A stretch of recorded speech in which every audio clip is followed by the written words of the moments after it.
Welcome, ladies and gentlemen, to another edition of Forester Baseball here at Forest Glen Park.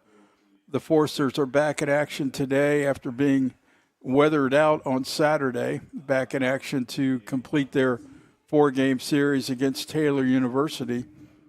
Taylor picked up wins in the first two games on Friday, winning 12-8 and 4-2. So Foresters are looking to spoil the Taylor's opportunity for a sweep in today's game.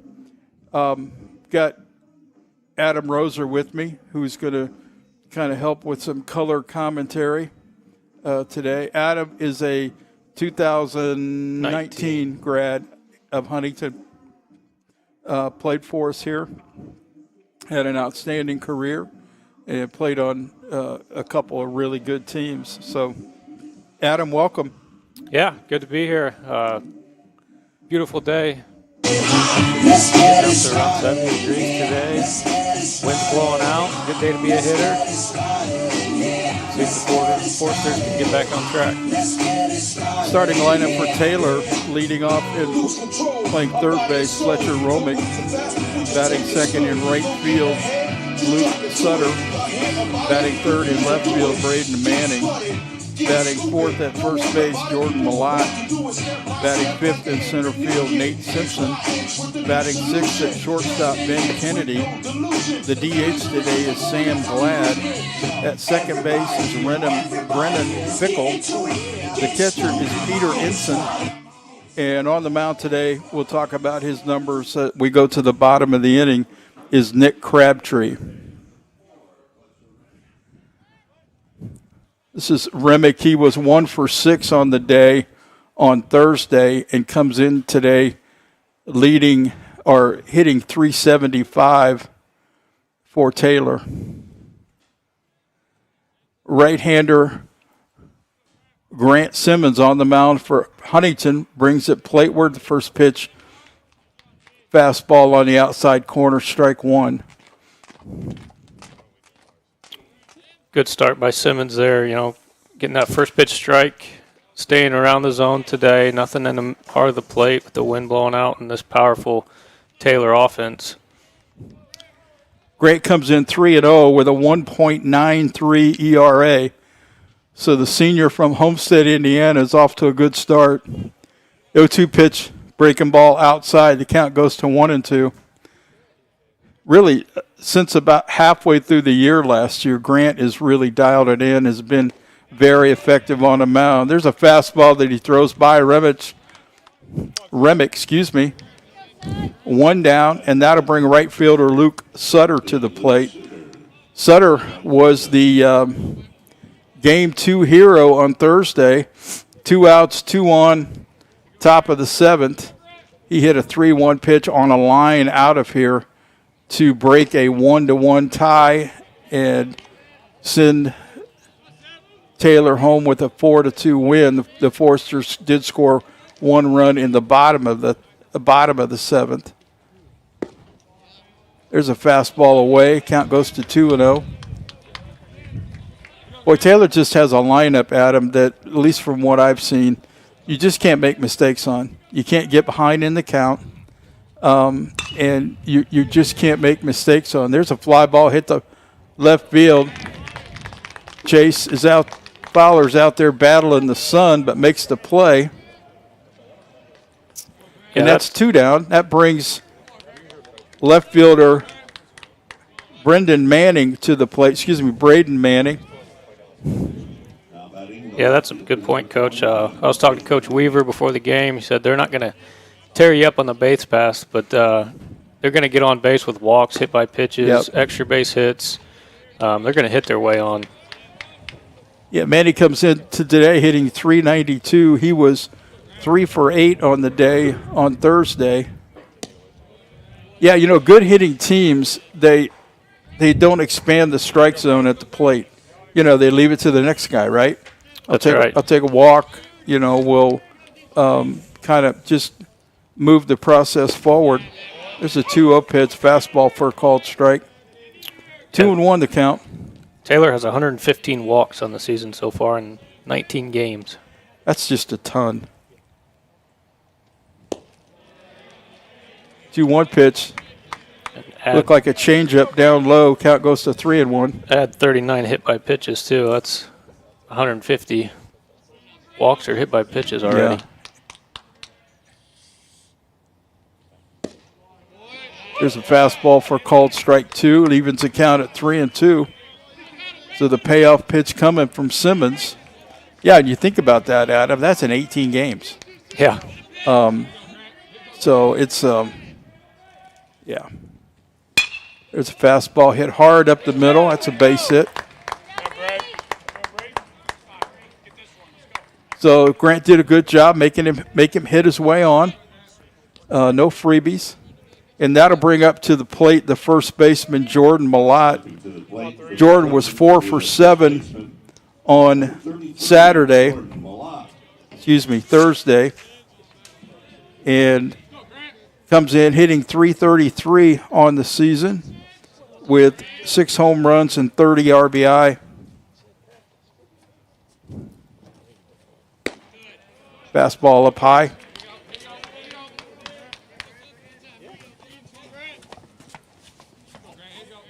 Boy, that camera, and these girls did a great job on Thursday, but the camera kept getting darker and darker from center field. And probably a good thing, because that way I won't complain about the strike zone, Adam. So.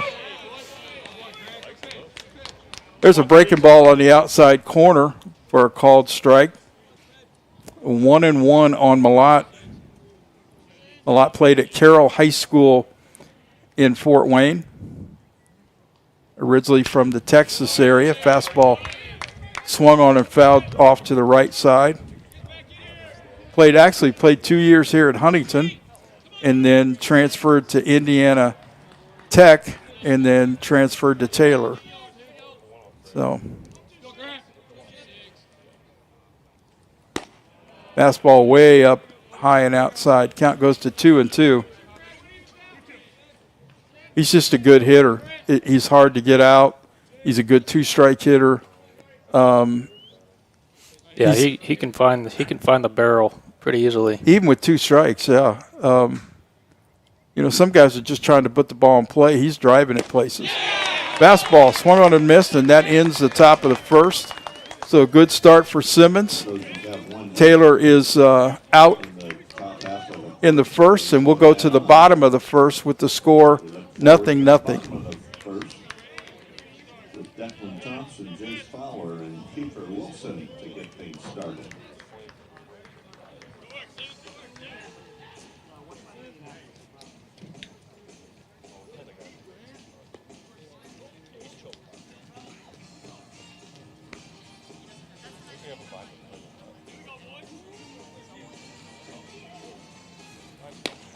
Back here at Huntington pretty quickly. Here's the lineup for the Foresters. Leading off and playing third base, Declan Thompson. Batting second in left field, Jace Fowler. The catcher bats third, and that's Kiefer Wilson. The DH, Cam Clarkson, hits fourth. Batting fifth and playing first base, Zach Pelletier. Batting sixth and playing second base, Owen Willard. Batting seventh and playing right field, Tanner Reinhardt. Batting eighth and playing center field, R.J. Anglin. And rounding out the lineup, batting ninth and playing shortstop, is Cade Flores. The Trojans send left-hander Nick Crabtree to the mound. Crabtree has had a really good start and a really good career while he's at Taylor. Looking for his numbers here to share with you. There it is. He's 0-0 with a 5 ERA. Boy, he pitched really well against Huntington here last year, Adam. We just couldn't do a whole lot with him. So, yeah, the way it sounded, talking to Coach Weaver before the game, sounded like he's been on a pitch limit to start the season this year. We'll see how long he goes today. Okay. Even after all these years now, he's still playing the scene.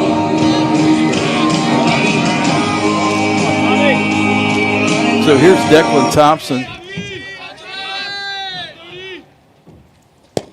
First pitch looked like a changeup, maybe, that he turned over low and away for a ball. Declan was 2 for 9 on Thursday.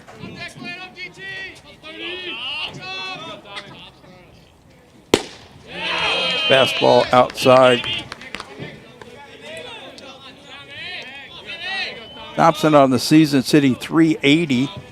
Was well over 400 there for a while, but has had some illness, and but he's still putting together a good year. This fastball high and outside, and the count goes to 3-0. Watching Crabtree warm up in the bullpen before the game, he was missing a lot of arm side fastballs up and away, as you saw those last 2 pitches. Keep an eye out for that if you're Huntington. You know, take your bases when you can, hit the ball in the zone. There's a fastball. Called strike. Count goes to 3-1. Yeah, you know, one of the things I learned over the years just watching hitting, fastball down low, ball 4, is that fact right there, Adam. Take your base when they give it to you. Don't expand the strike zone just because you want to be a hero or, you know, just leave it to the next guy. And that next guy is Jace Fowler. Jace was 5 for 8 on Thursday and is starting to come around a little bit. Hitting .353 on the season. There's a breaking ball for a called strike.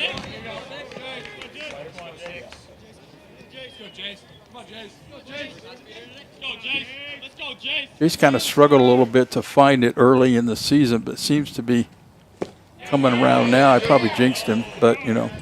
It's like somebody at the free throw. Yeah, the announcers. Yeah, announcers jinx.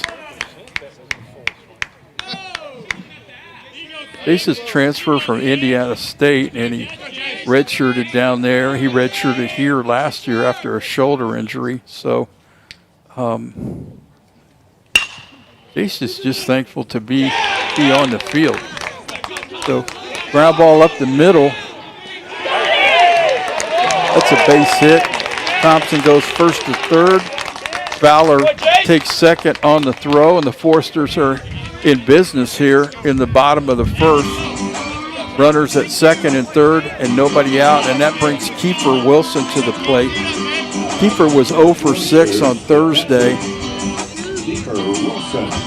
but he is certainly one of the Forsters' better offensive players, hitting .278. with 14 RBI, 1 home run.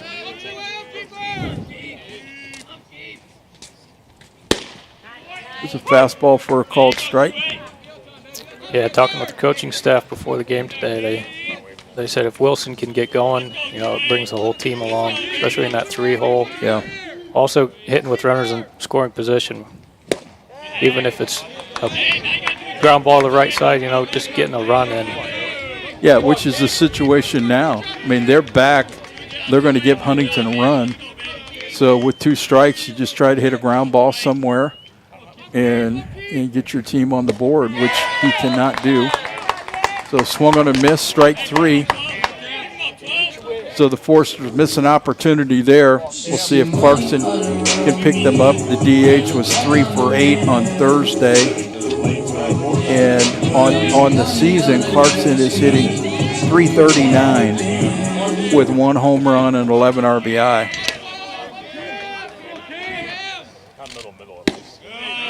It's a breaking ball up and into Clarkson. Still an opportunity here to get at least one with 1 out. Lefty-lefty matchup. You know, don't try to do too much, but put the ball in play. Yeah, ideally, runners at second and third and nobody out, you want to hit a ground ball to second base because that scores the run. That moves the runner from second to third. Now you've got another runner at third base with less than 2 outs. There's the ball hit into left field. That's a base hit. Thompson will score. Dad stops Fowler at third base. So that's an RBI single for Cam Clarkson. And the Foresters are on the board first and lead 1-0. That's all you need. A little flare to left field. Up early. That brings first baseman Zach Pelletier to the plate. Pelletier comes in hitting .313. Tough day on Thursday, was 1 for 8. There's a called strike on a fastball. This is another guy, Adam, that he's hitting .313, but I think there's more there based on what he's done in the past. And he's a guy that needs to get going as well. The thing about him is, he's hitting fifth to protect Clarkson. Yeah. Otherwise, people are going to pitch around Clarkson, and you can't do that with, an all-league player. He was the all-league catcher last year. So there's a fastball up and away. Now it goes to 2-1. Here you go, Nick. Yeah, I think your point about being patient with Crabtree today is probably a good idea.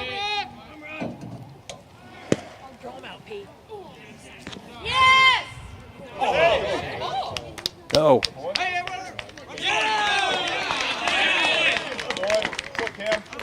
They called him out on the stolen base. They said he was taking it out for a throw. Is that right? It looked like he called him out and then time when he waved his hands. Huh. Yeah, I guess he was. He was coming up to make a throw.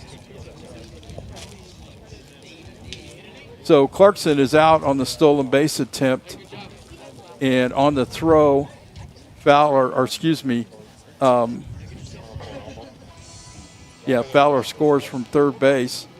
So puts the Foresters up 2-0 with count on Pelletier at 2-2. That Frickle that they're looking at out there? I can't get a number. I don't know. It's either obviously Frickle or Kennedy. That slide right to the shin. Hopefully he's okay. Yeah. Looks like he's up. You've been involved in some of those over the years. A few of those, yeah. Yeah. You got to go where the ball takes you, and sometimes it takes you right into the runner. Yep.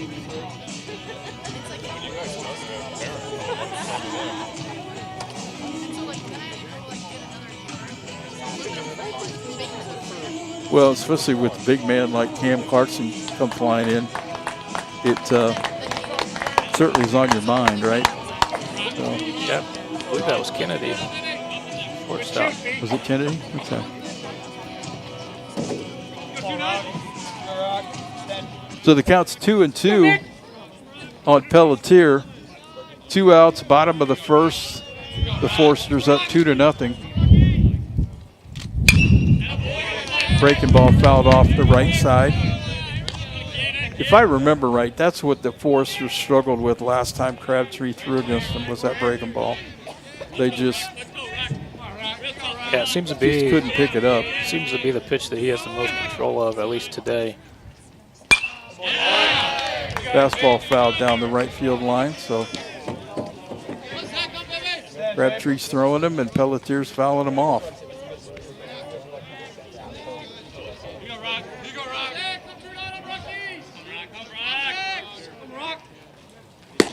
Fastball up and away. To your point, Adam, we've seen several of those up and away fastballs, arm side.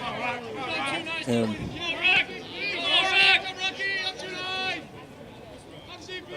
I don't know if he's just not getting closed or what's going on with him.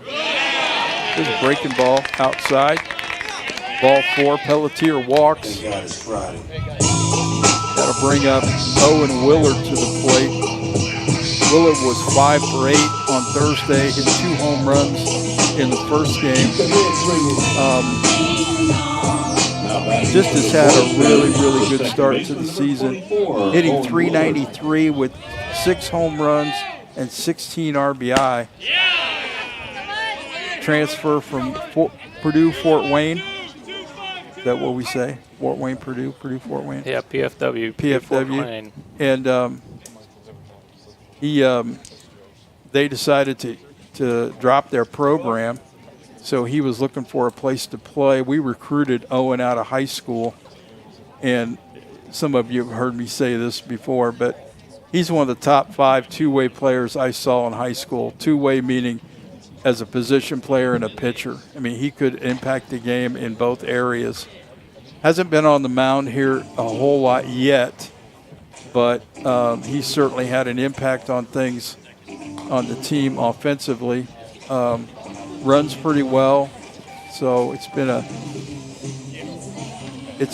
good pickup for the Foresters. Both he and Kiefer Wilson are guys that they picked up late in the summer, and they both had a big impact.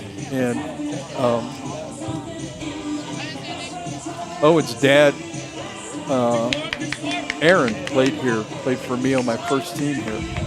He was a pitcher and then went on to become a very successful coach at Eastside High School in northern Indiana, both in softball and baseball.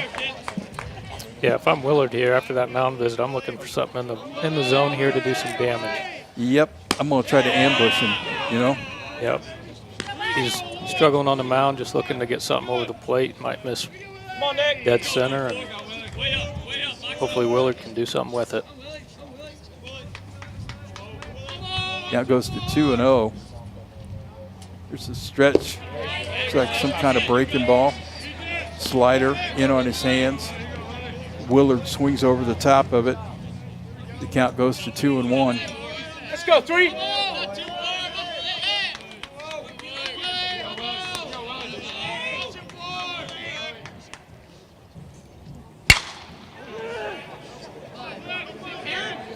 There's a ball hit into left field.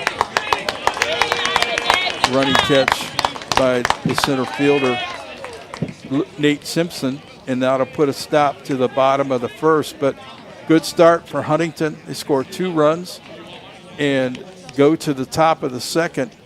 The Foresters are leading the Trojans 2-0. We're going to keep it right here just for a few minutes. Adam, tell folks what you're doing now. I think you've done that before, but tell them what you're doing. Yep, I'm up at the World Baseball Academy, Director of Facilities up there. Kind of oversee tournaments, field usages, maintenance, all that fun stuff. A lot of people know us for our tournaments. We have a lot of usages up there for the community. The World Baseball Academy, we have 4 turf fields. It was really built as a community asset through donors and individual donors, corporate donors, all of that. So really it's a community asset where we try to allow everybody up there to play, try to keep our prices low, have a lot of adaptive partners, special stars, Special Olympics. We allow them to use our fields for free, partner with them on those camps and games. Is St. Francis, they're not using your fields anymore, right? Correct. We were the home field for St. Francis baseball for 1 year in 2017 or 2019. They've done some work to their field and got it back up into pretty good shape. So they'll call us if it rains every once in a while, but for the most part, they just play their home games over there. Okay. Batting here in the second inning will be the center fielder, number 14. So leading off for Taylor here in the top of the second is the center fielder, Nate Simpson. Simpson was 2 for 6 on Friday, excuse me. And the first pitch to him is high for a ball. Big inning for Simmons here after getting 2 runs. Come out, get in the zone, get some quick outs. Fastball must have been outside. So 2-0 the count on Simpson. There's a fastball at the top of the strike zone. Simpson takes that for a strike, counts 2-1. Go, Nate. Yeah, Thad refers to this as a shutdown inning, right? Yeah, we want to get in, throw strikes.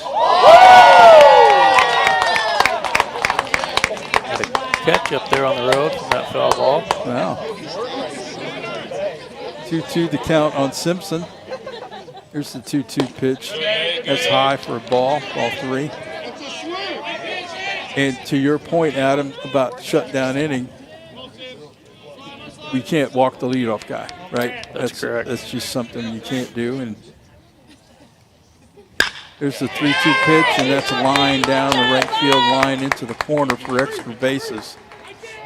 Here's the throw back into the infield, and Simpson leads off the Trojans top of the second inning with a line drive double into right field. That'll bring up shortstop Ben Kennedy. Now batting for the Trojans. Kennedy was 0 for 7 on Thursday. Ben Kennedy. Just a really good player. One of the better shortstops, if not the best shortstop in the league. Comes in hitting .317 on the season. There's a slider for called strike 1. Come on, Medic.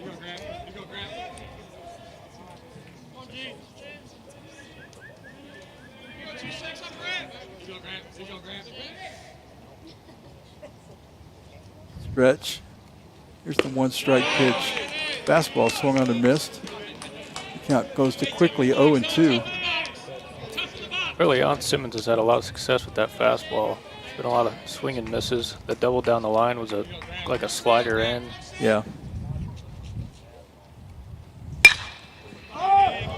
This ball that's hit down the right field line. We'll see if there's enough room. Yes, there is. Reinhardt's with the catch. Simpson with the tag and goes to third base. So with 1 out, Taylor's got a runner at third. And that'll bring up Sam Glad to the plate.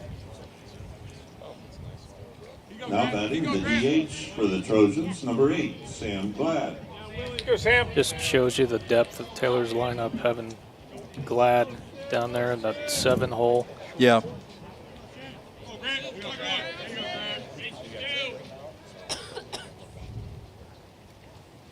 Glad's a senior from Columbia City, Indiana. There's a breaking ball up high.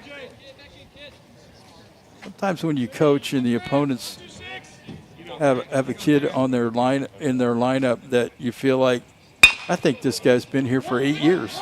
And it's a check swing ground ball to third base. The Foresters get a break. Thompson fields it, looks the runner back to third and throws to first. So there are 2 outs now. Next up for the Trojans. And that brings up second baseman Brennan Fickle. Fickle was 1 for 7 on Thursday, and that 1 hit was a home run to left field. Great defensive positioning for the Foresters there. A lot of times, with a power lefty bat, they'll move that third baseman, over or back. But he was in the best position to save the run and still get the out.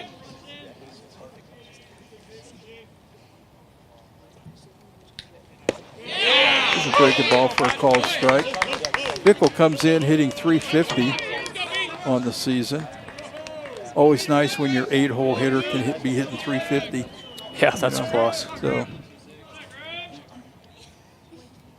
0-1 pitch, and there's a base hit to left field. Flores knocks it down, but he's got not have to play at first base. So after the Foresters scored in the bottom of the first, they cannot have a shutdown inning. Taylor comes back and scores 1, so the score's 2-1 now with 2 outs, still in the top of the first. And that'll bring Stepping to the plate for the Trojans will be their catcher, Peter Ensign. it'll bring the catcher, freshman Peter Ensign, to the plate. Was impressed at him with his defensive ability on Thursday. Did a nice job. I think he's from the Illinois area. Breaking ball called strike 1. That's Jackson Engel. Yeah, doesn't really have the body frame of a catcher, but No, he doesn't. he's athletic back there.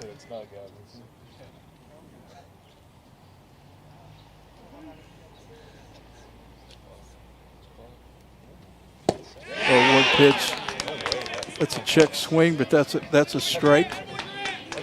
The umpire said that Ensign swung through the pitch or swung enough at the pitch for it to be a strike. So the count goes to 0-2.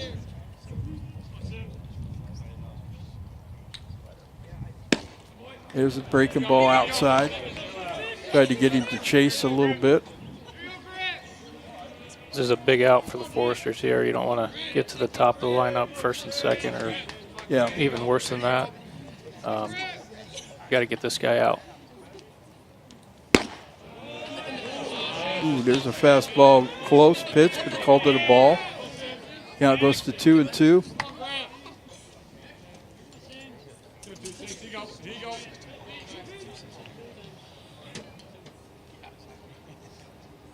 Two pitch. It's on its way. Breaking ball high and outside. So now the runner's going to get a start at first base.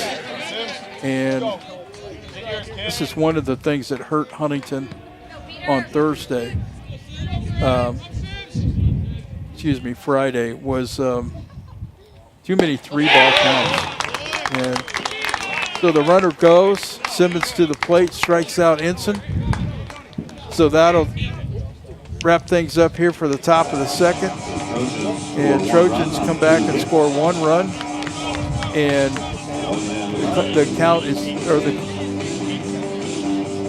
score is 2-1 here, going to the bottom of the first. So what do you guys do, Adam, at the World Baseball Academy? That's the name of it, right? Yeah, World Baseball Academy. Yeah. What do you guys do in terms of the tournaments you have, the umpires that you have? Are they assigned by you, or is there somebody else that does that? Yeah, so our umpires are they're assigned by Bud Wolf, who does a lot of Fort Wayne High School. Umpire signing for baseball, referees for basketball. So he's got a good core group of umpires that they pretty much are the same ones almost every weekend. Maybe more so in the summers when school's out. But yeah, we just kind of have a good core, and then they keep coming back. So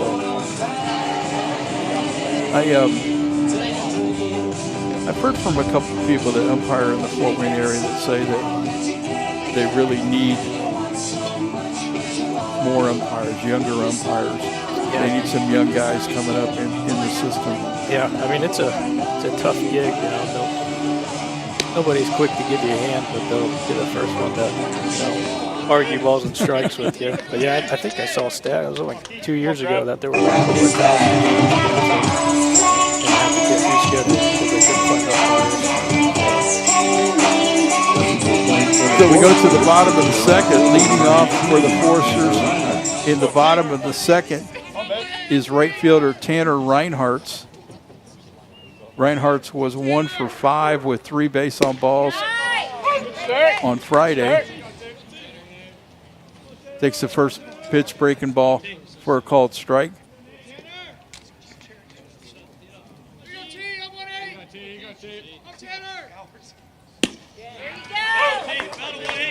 A 1 pitch is also taken for a strike. Reinhardt's comes in hitting .347. It leads Huntington in home runs with 7 and RBI with 22. So the freshman has had a good start. Good morning, good afternoon, good night. Yeah, 3 pitches. 3 pitches, and he's done. So Reinhardt strikes out to open up the bottom of the second.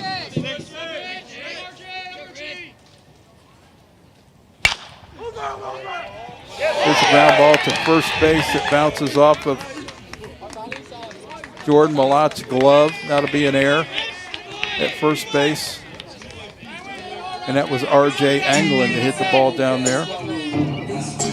Taylor does have one weakness. I would say it's their defense. 28 errors on the season coming into this game. 954 win percentage. Huntington just needs to put the ball in play and see what happens.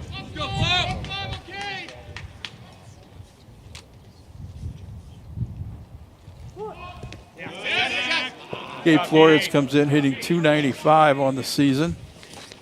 Way to work, Pete.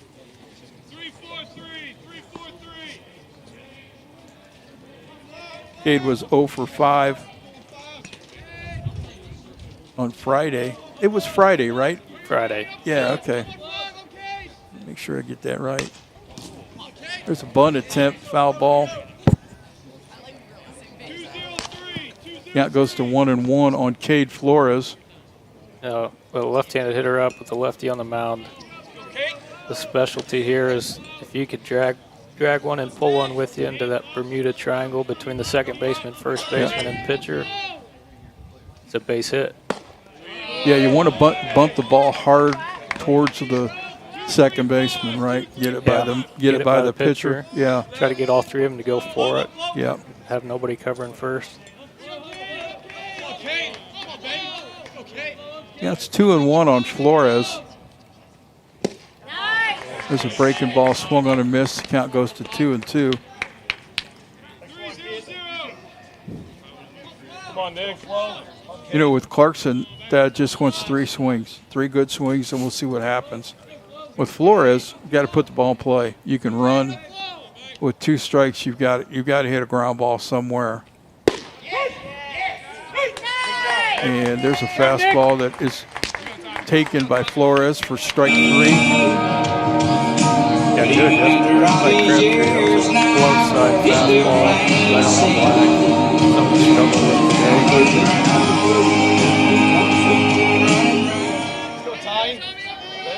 So that brings Declan Thompson back up to the plate, Forster's leadoff man. Thompson walked to lead off the game. Crabtree seems like he has a little bit better control this inning than he did in the first.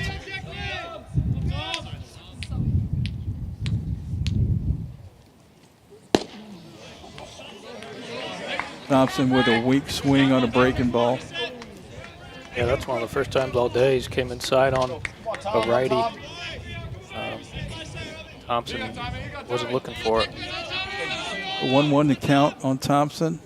The 1-1 pitch, breaking ball again, swung on a miss.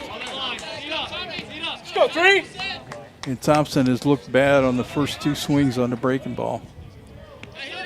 So the count goes to 1-2. We'll see if he can battle here and put the ball in play somewhere. Good swing, fouls it off. Anglin was on his way to second on the pitch.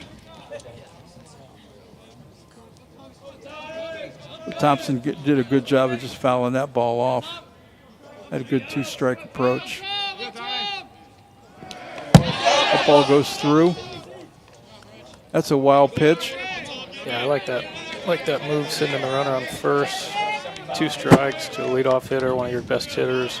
If he gets thrown out, you start the next inning with your leadoff man up to bat. If not, he's in scoring position, or we can get a run here.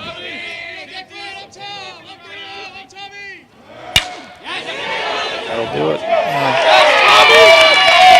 Anglin looked like he was running on the pitch. Do I have that right? Or he's just getting out there? He got a good jump, Yeah. good lead, moving on contact. So the Forsters get that run back that Taylor scored in the top of the second. 2 outs, Declan Thompson at first base. You swing the bat, you're dangerous, right? That's right. So, You can't do anything if you don't swing. yep, But don't chase. that's right. That'll bring Jace Fowler to the plate. There goes Thompson, stolen base at second base. And I don't know if the Forsters picked up something here on that motion to first base, because suddenly they've been running. So 1-0 the count on Fowler. Fowler had a base hit his first time up. Yeah, they picked the right pitches to go on, too. Yeah, they certainly have. Especially with Crabtree being curveball reliant right here, not being able to find his fastball early. Yeah. A lot more, dirt ball reads. Fowler with a ground ball to second base on the breaking ball, and that'll end the inning. But the Forsters score again, and we move to the top of the first with the score Huntington 3, Taylor nothing, or 1.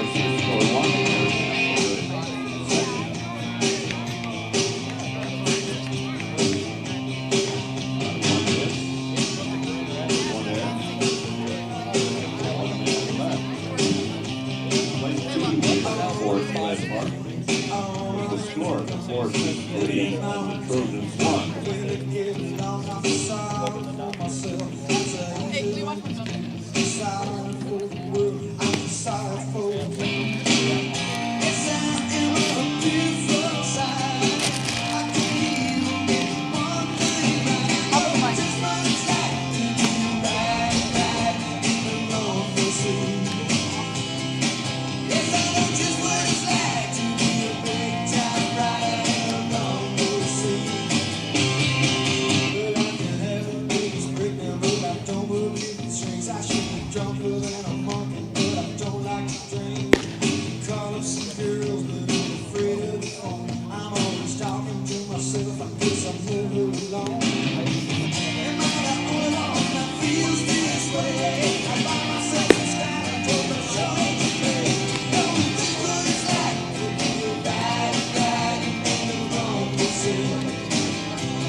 Back here at the bottom of or the top of the third inning with the score Huntington 2, Taylor 1.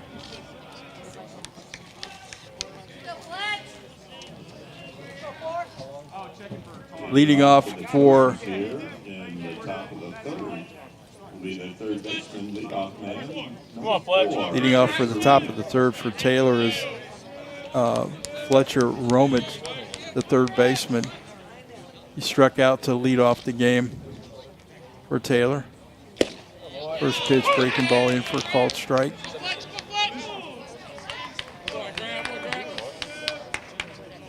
Taylor's got a lot of athletic-looking guys. There's a pitch. That's a foul fly ball hit into right field. And Tanner Reinhardt's right on the line. Makes a running catch. That's a nice play. So leadoff man is out. And that'll bring Luke Sutter to the plate.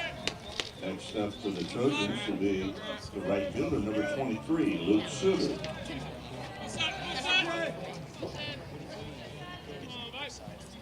Suter, as we mentioned, had the game-winning hit. Second game on Friday. First pitch, fastball down low.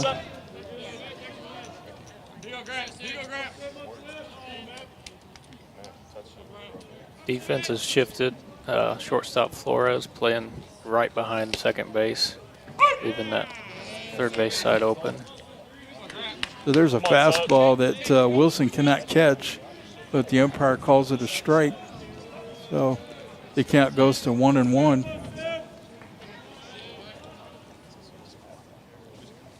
And the 1-1 pitch. Rounded right side towards the Taylor dugout. Count goes to 1-2.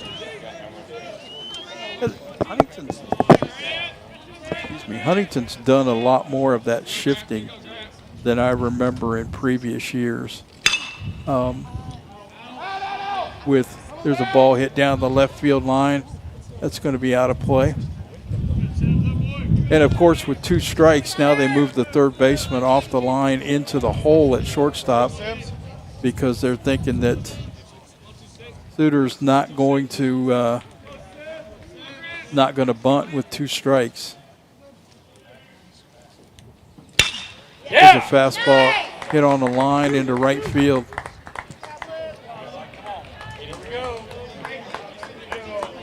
So that's the third hit of the game for Taylor. The Suter's on first base. And that'll bring up For the Trojans, left fielder Brendan Manning. Manning had a base hit his first time up.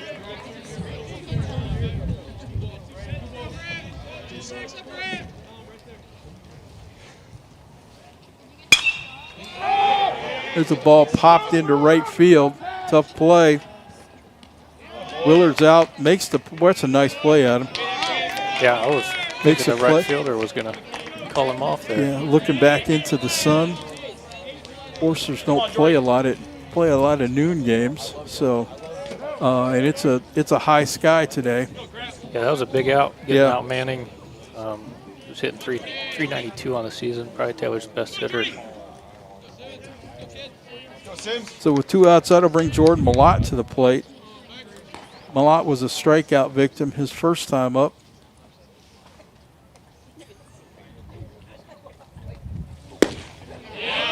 It's a breaking ball on the outside corner. Called strike 1.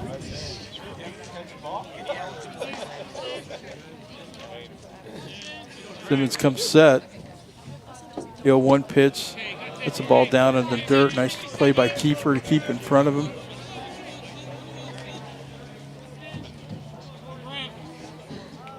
The count is 1-1 with 2 outs with Jordan Malott at the plate. Here's the 1-1 pitch. Swung on and fouled off. Fouled off down the right, over the first base dugout. So Simmons is 1 pitch away from getting out of the 3rd inning. But he's got to make a quality pitch to one of the better Taylor hitters in Jordan Malott. Like a fastball away. Count goes to 2-2. Malott's one of those guys that even with 2 strikes, he can find the barrel. Yeah. And hits a lot of balls hard with 2 strikes. Yeah, especially with the runner on first right now. Yeah. 2 strikes, you still got to be careful. 2 pitch, he had a good cut at that, fouled it straight back. Struck him out on that high fastball his first at bat. Malott fouled it off right there.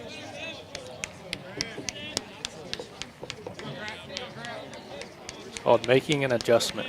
There you go. Yep. 2-2 pitch on the way. Ooh, fastball in.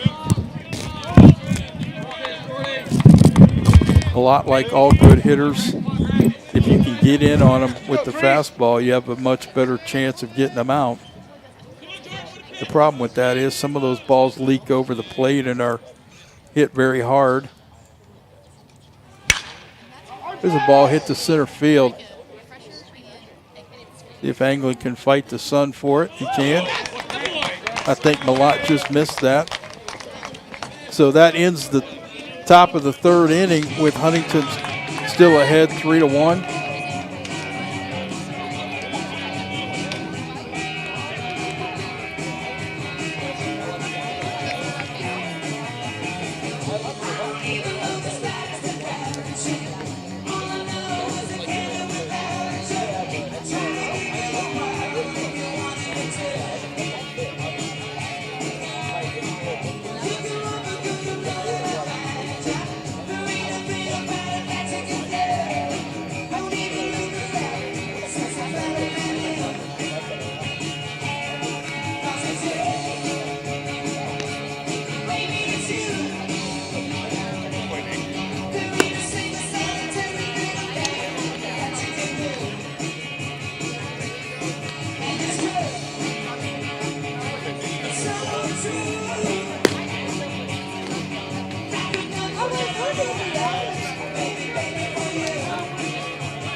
Back here at Forest Glen Park with Adam Roser helping me out today. Preston will be here for the 2nd game.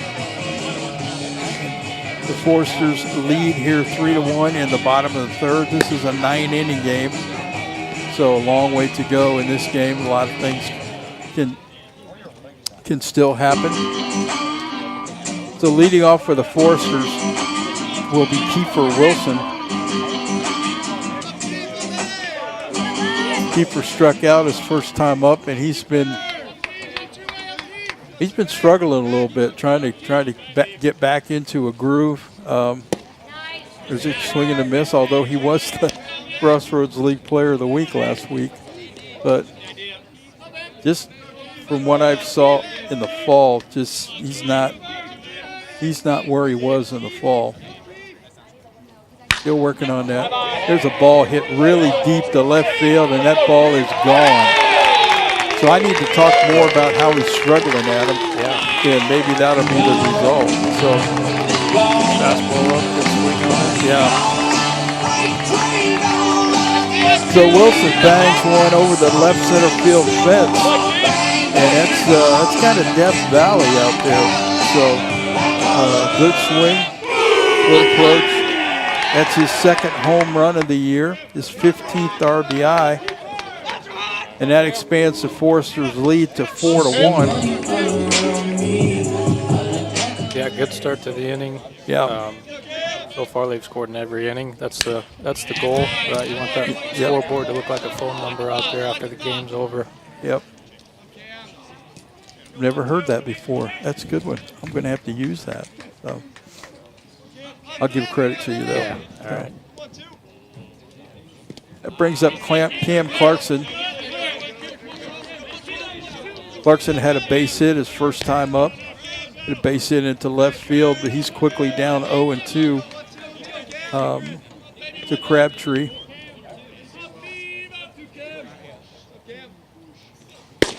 Oh, 2 pitch, fastball away. Nice pitch by Crabtree. See if he'll bite. Come on, Nick. 1-2 pitch. Crabtree set. Here it comes.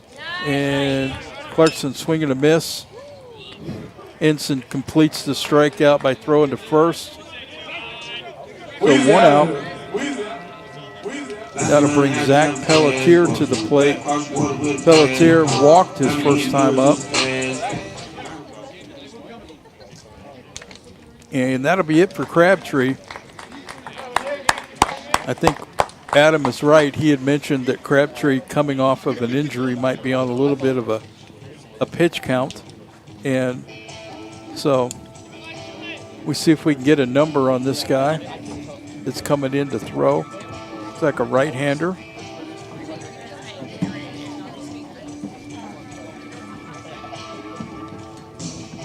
$18 maybe? 18. I feel like I'm pretty new. That's all it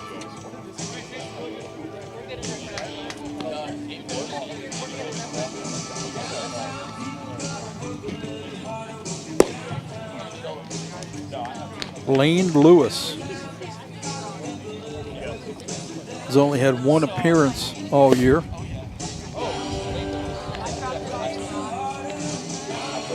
I can find the roster. What year in school he is.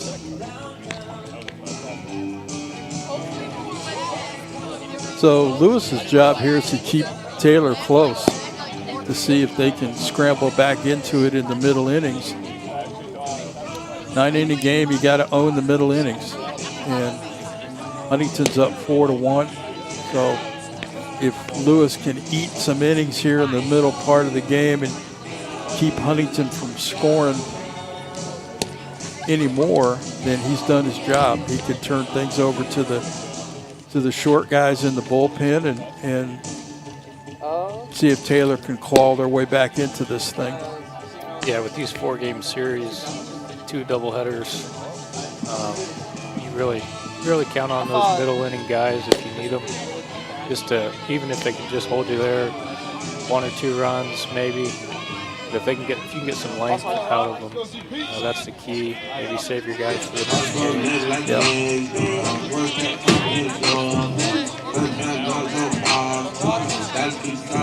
Yeah. So Pelletier steps in against Lewis.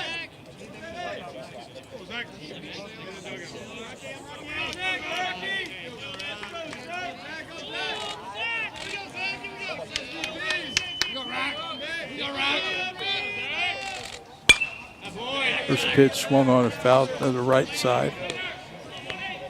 So is it the umpire's job to keep the team in the dugout? Is that the thing now? I believe that's the thing. Okay, all right. I see a lot of that, and so I'm gonna withhold any more comments about that. Yeah, Okay? I would say some probably focus on that a little more than they should, but they're in charge. So. Yep, they are. There's a fastball off the plate. Count is 1-2. To Zach Pelletier. There's a ball fouled off his foot. Stays alive.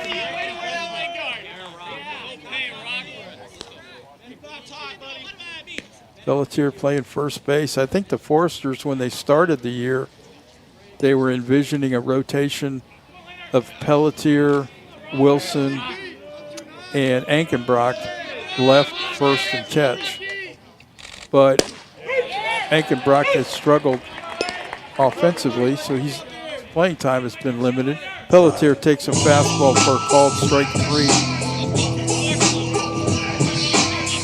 And that'll bring up Owen Willard to the plate. Willard hit a fly ball to center field his first time up.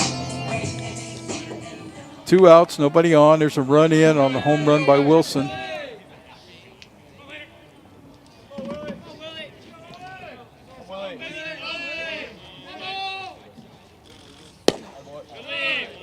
I think Wilson has been really solid behind the plate, and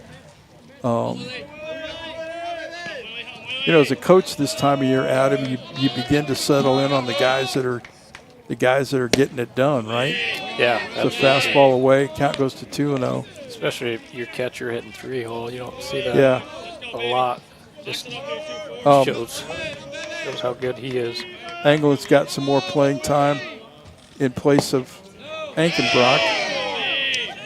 And so it's not that you're giving up on kids. You're just like, hey, it's the season. You got to go with who's hot. Once conference starts, every game's important. 3-0 pitch to Willard. There's a fastball for a strike. So 3-1 the count. Nobody on, 2 outs. Here in the bottom of the third. The fastball swung on and missed by Willard. Like everything today is away from the Huntington hitters. But, they've done a pretty good job of, hitting the ball away. They've worked hard on it, and a lot of their home runs have come, hitting the ball the other way. Yeah, especially in this ballpark as a righty, if you're going to throw fastballs away, all you have to do is find the barrel and get some launch angle on it. So 3-2 pitch to Willard is ball 4. And that'll bring up Tanner Reinhardt's quick throw to first base. Almost got away. I don't know who knocked that down, Jordy or Willard. Looks like Willard may have knocked it down. He's asked for time here. Well, I really enjoyed watching the World Baseball Classic. I'm sitting there. We're having lunch yesterday, and I don't think time is back in, is it? Time is still called. Yeah. And they posted Dominican's lineup. Yeah. And I'm like, you got to be kidding me. That's a loaded lineup. It's kind of like USA's lineup. You're like, what? So. Yeah, they got some hitters for sure. Yeah, no doubt. Yeah, there was a kid from Brazil that was pitching against the U.S. the other night that's still in high school. I saw that. The 17-year-old, yeah. He was throwing 97, 98. His dad pitched in the big leagues, didn't he? Yeah. I couldn't imagine being a high schooler in Georgia and having to face 97, 98 with a split change. Yeah. Oh, man. I believe he was a first or second round draft prospect. So. Reinhardt hits a chopper towards the third base dugout and in the dugout. Count goes to 1-1. Count goes to 0-2, excuse me. 0-2 on Tanner Reinhardt's. Forster's leading 4-1 here in the bottom of the third. Another throw to first base. Lewis seems to be intent on picking off Willard at first base.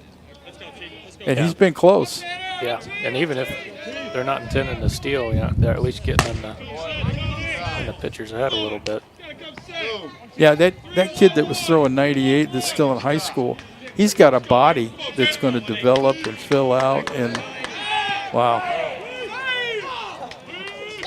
Yeah, absolutely. And already throwing 97, 98.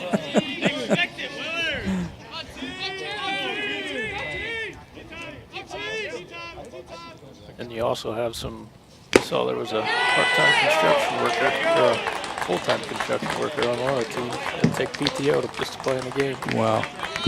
Reinhardt strikes out swinging for the second time, and that'll take us to the top of the fourth inning with Huntington leading 4-1. They've scored in every inning so far. And Grant Simmons on the mound for the Foresters. Yeah, if Simmons can keep rolling, I don't know what the Foresters have in the bullpen today, but if he can keep getting outs, that'll be huge for the Foresters. Yeah, I think that their closer, Huntington's closer, is available. He's the one that took the loss in the 4-1 game. He's still available. They had one kid that they brought in to kind of eat some innings for him in that first game that he's probably not available today. So Gabe Hamrick, I'm not sure he would be available today. But I think other than that, it's a pretty clean bullpen. And with a team like Taylor, you never know when they're going to strike or how big they're going to strike, but they can do it. No doubt.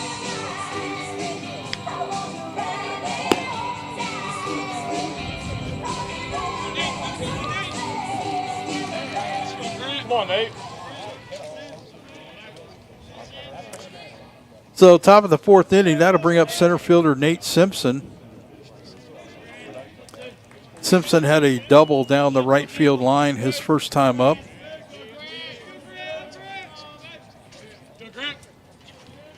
Ended up scoring Taylor's only run of the game. First pitch is looks like a changeup down low. 1-0 to Simpson.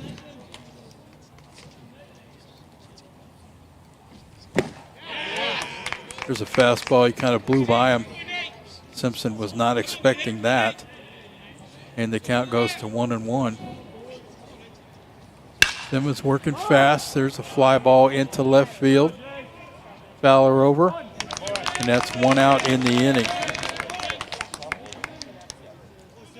Come on, Ben. Yeah, that's a good start to the inning. Simmons has had a lot of success with that fastball today. I think the double down the line that Simpson had, his last at bat was a slider in. The single by Manning early in the first inning was a slider. So if Simmons can continue to establish that fastball and locate it, I think he'll be successful the rest of the day. There's another fastball to lead off the at bat of Ben Kennedy.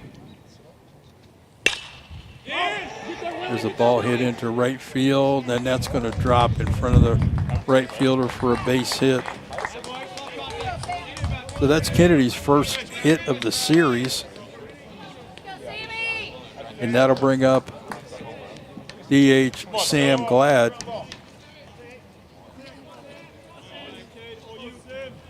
Yeah, Simmons, I think, is more effective when his fastball is up versus his fastball down. Yeah, even their fastball in. Yeah. Should have been, exit velocity-wise should have been an out, but just got him on the handle. And first pitch to Glad is a fastball inside that check swing, foul ball back to the backstop. So 0-1 on Sam Glad. We haven't seen too many ground balls hit by Taylor today either. That's a Could good use one point. now. Yeah. Glad hit a ground ball to second base his first time up. Here's a fastball for a strike. So 0-2 on Glad.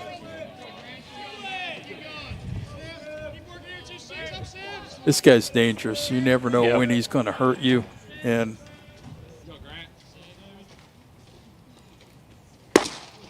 there's the 0-2 pitch. Good location. Yes, sir. Was he playing for Columbia City when you coached at Huntington North? Yeah, he was there. That's what I thought. I believe he hit 2 home runs in one game against us, the Huntington North Vikings. There's a line drive into center field.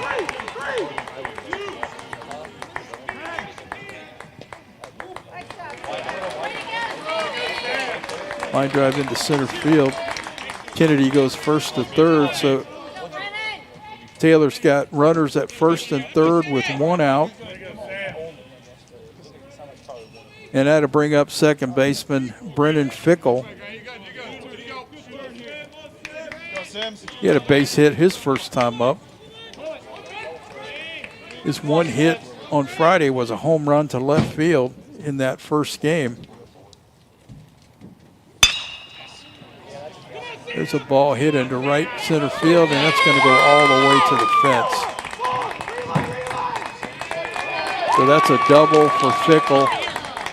That scores Kennedy at third base. Glad goes to third base, so the Taylor's knocking on the door here in terms of tying this thing up. It's now 4-2.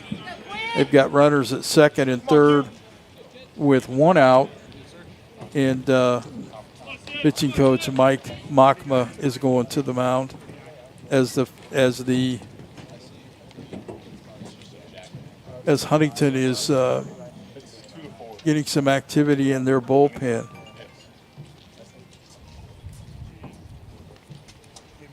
Looks like we're going to have a pinch hitter, Adam, number 39.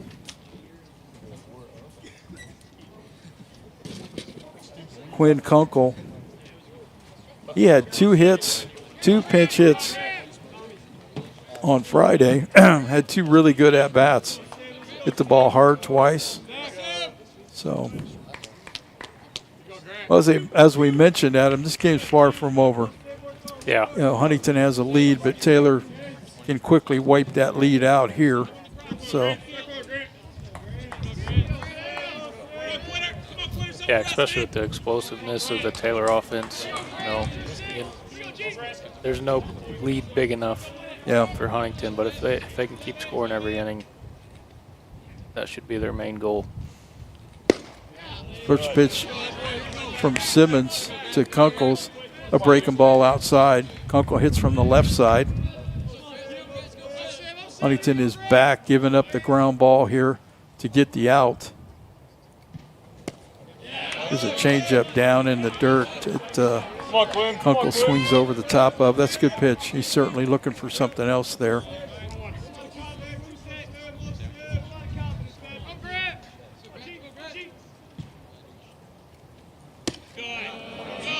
One pitch just off the outside corner. Count goes to 2-1.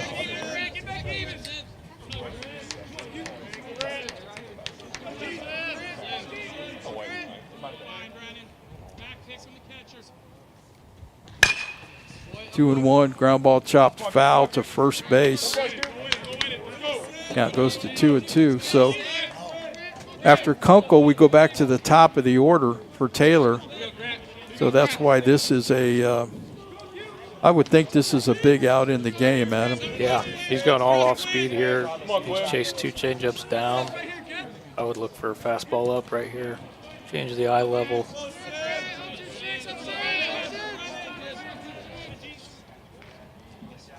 Here's the 2-2 pitch. Changeup down. Got to chase all 3 Got times. it, yeah. So Huntington will certainly go to school on that for later at-bats from Kunkel. So that'll bring up Romich, who's 0 for 2 in the game.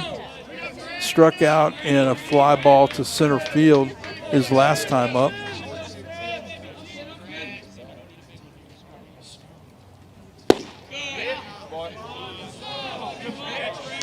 Thought that umpire was going to call that a strike, but Thought so he too. was adjusting the sunglasses in his pants, in the back of his pants. So, ball one on a breaking ball.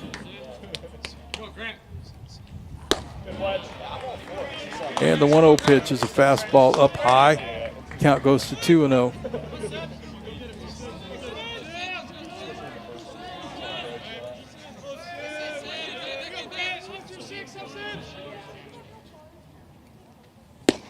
Pitch, breaking ball called strike. If I'm a Huntington coach, I do not want to see the guy on deck hitting with the bases loaded. Yeah, it's a 9-inning game, but this is a pivotal moment in this game. 2-1 pitch, swung on and missed. Looked like a changeup down. Yeah. So the count goes to 2-2. He's getting them to chase with that. Yep, big pitch in the game here.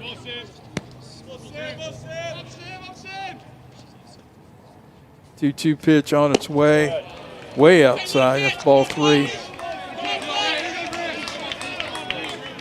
Got a base open, so as a hitter, you're trying to figure out, okay, you're going to throw me a fastball. Is going to want me to chase something because he's got a base open. We'll see what happens here with Simmons.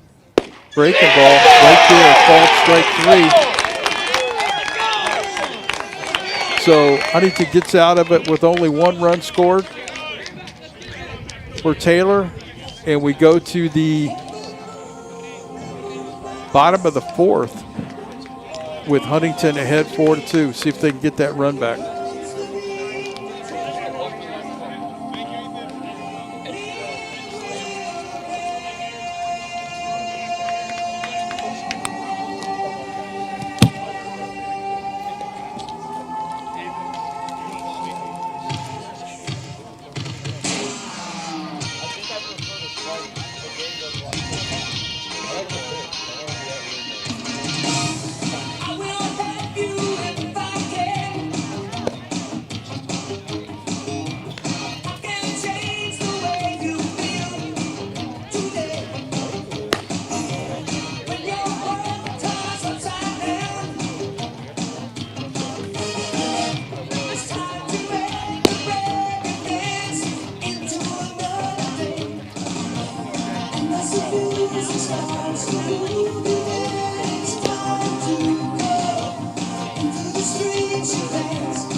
Back here at the bottom of the 4th, leading off for the Foresters is center fielder R.J. Anglin. First pitch had a healthy rip at it, fouled it straight back. Huntington ahead 4-2. Huntington has scored in every inning so far.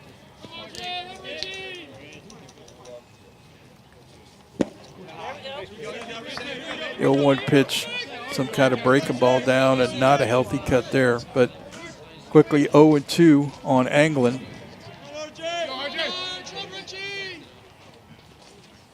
There's a ball down, breaking ball down. 1 ball, 2 strikes.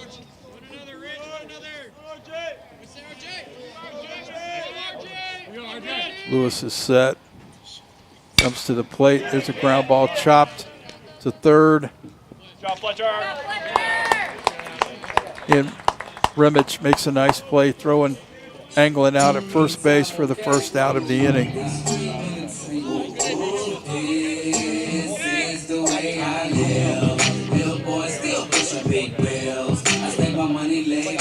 That brings shortstop Cade Flores to the plate.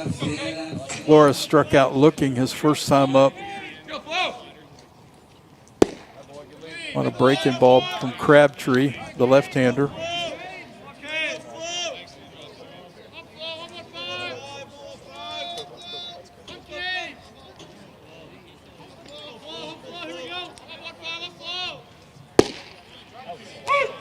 Ball on the outside corner, strike one.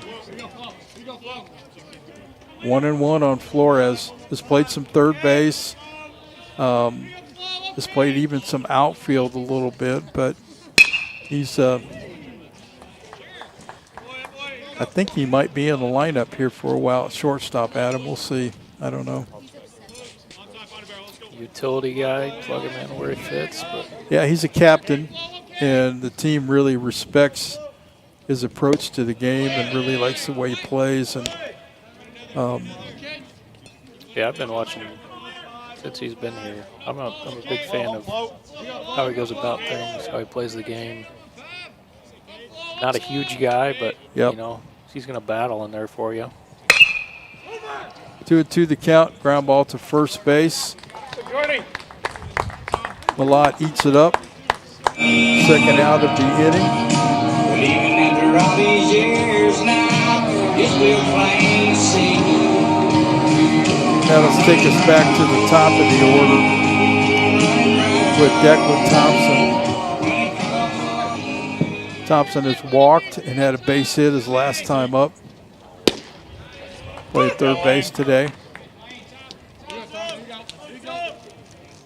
First pitch called strike one.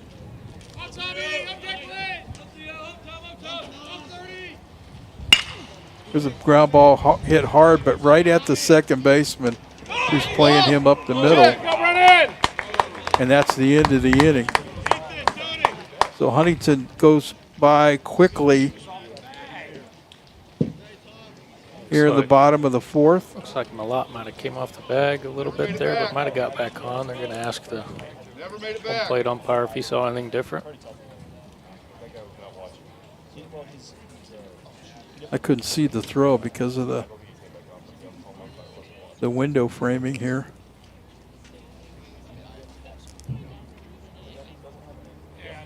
They're going to stay with the out call. Yeah, I think he came off and he caught it, but got back on it before Thompson got there. Dad's got some questions about it, talking to the first base umpire. Since Lewis came into the game to replace Crabtree, he's been in and around the zone. He's got like 4 or 5 ground balls already, some weak contact ground balls. So the Foresters going in the next inning need to look to attack early. Well, both teams got to get the other team's best hitters out at least 2 more times. Yep. So a lot can happen. 4 runs is not going to win this game. My feeling. But Yep, we'll see how long Simmons has got here. Got some action in the bullpen. You got 2, 3, 4 coming up. Some of Taylor's best hitters. You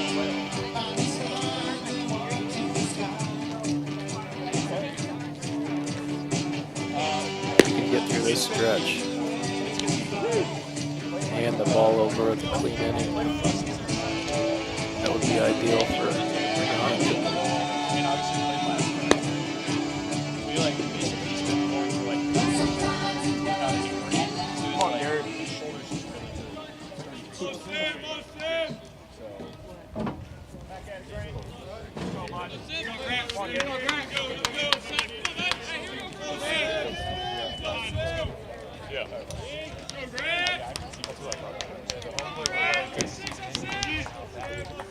So Taylor's number 2 hitter leads off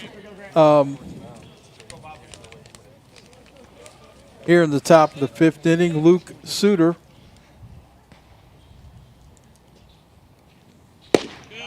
Suter hit a fly ball to left field his first time up, and last time hit a line drive single to right field. He's a good-looking hitter. Yeah, good lefty bat. Solid contact. Not sure how many strikeouts he has on the season, but I don't think it's many. Counts 2-0. Here's the 2-0 pitch. That's a strike. Now it goes to 2-1. Come on, son.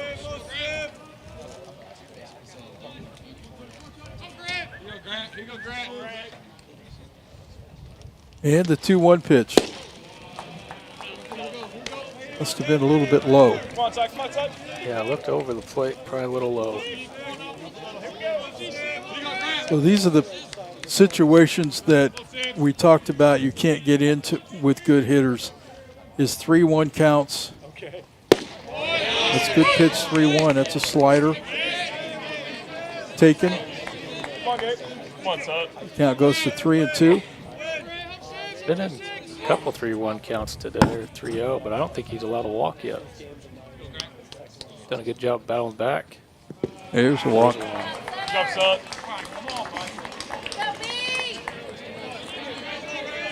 So Simmons walks the leadoff man here in the top of the 5th. And that'll bring up Braden Manning.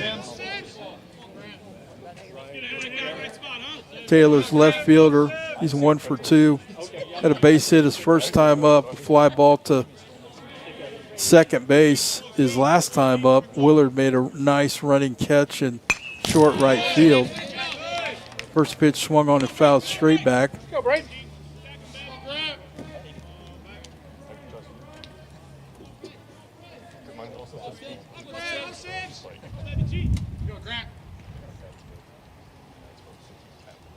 Simmons comes set, 0-1 pitch. Ball's chopped towards the third base dugout. 0-2 the count.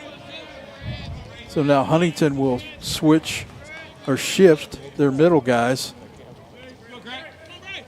Shortstop goes more towards the middle of the field. Got to make sure that you stay in double play depth on this, Adam. You know what I mean? You don't want to position yourself out of double play depth.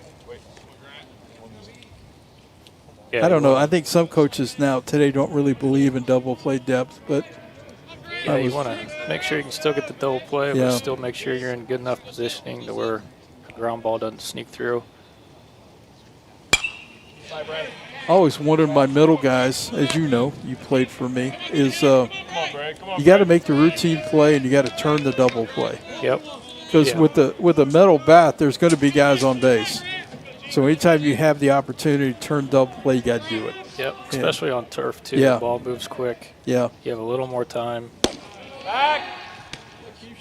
Good work, Keith. There's a fastball up high. Wilson throws to first base, trying to pick off Sutter, but throws just a little bit late. So the count's 1-2. Here's the 1-2 pitch on to Manning. And that's a fastball right there, called strike 3. So 1 out.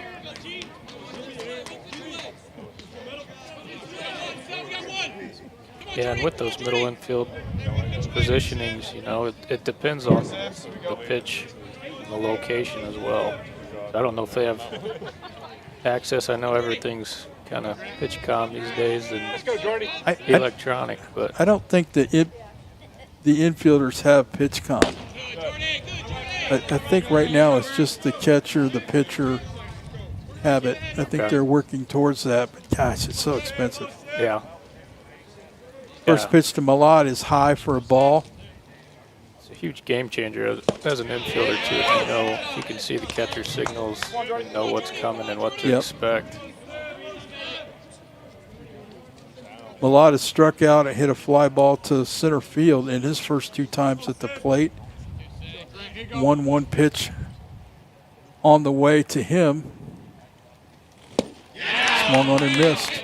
Well, you know, it used to be where the middle guys would look in, get the sign from the catcher, and then they would relay it to the outfield. Yep, With that's what we hand- used to do. hand mo- gestures, yep. yeah. Open hand, closed hand, Yep. off speed. Yep. Some guys liked it in the outfield. Some guys didn't even pay attention to it. There's a There's a ground ball to chance. third base, chance for a double play. They got it 5-4-3 on the double play to end the inning. So Simmons, after walking Suter to open up the inning. Does a great job. He strikes out Manning, gets a ground ball double play off the bat of Jordan Malott, and the Foresters head to the bottom of the 5th, still in front, 4-2. Yeah, that was a fundamental double play. Great throw for the third baseman to the second baseman. Led him well. He get his footwork right. And go strike over to first base for the double play.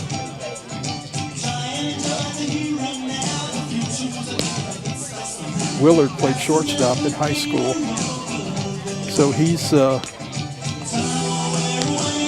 far from what I've seen, he's been real comfortable turning the double play at second base. Yeah, it was good hit by Simmons too, bouncing back from the leadoff walk, facing 3 batters. Might be able to get another one in. I don't know what his pitch total is. I haven't been.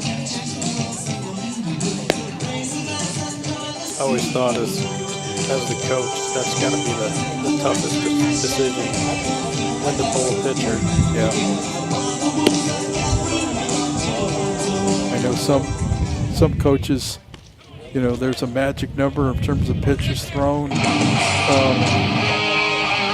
I just was more of a gut feeling kind of guy.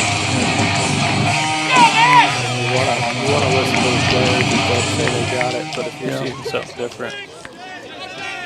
So Jace Fowler leading off here at the bottom of the 5th. First pitch, he fouls off on the left side into the trees. Fowler had a base hit his first time up, ground ball to second last time. I like that swing there, aggressive swing. Like we said, Lewis has been in the zone, in and around the zone.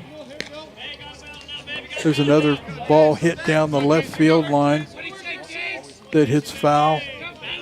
So the count's 0-2 on Fowler.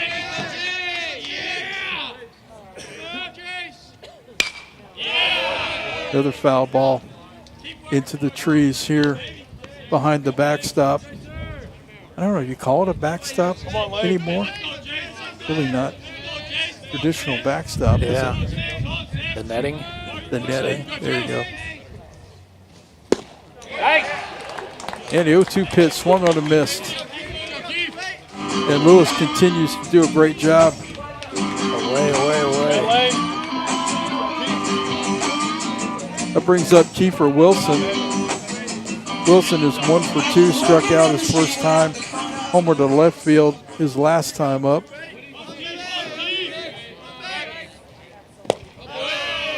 Ball in the dirt away. 1 ball, no strikes. Beautiful day down here at Forest Glen. If you're not here, I'd like to know why, because it's just beautiful. We got concessions, beautiful day to be outside. Wilson takes an I'm not sure I wanted to swing at that pitch and fouls it off. So the count goes to 1-1. Come on, Lane. Come on, Lane. On Keith.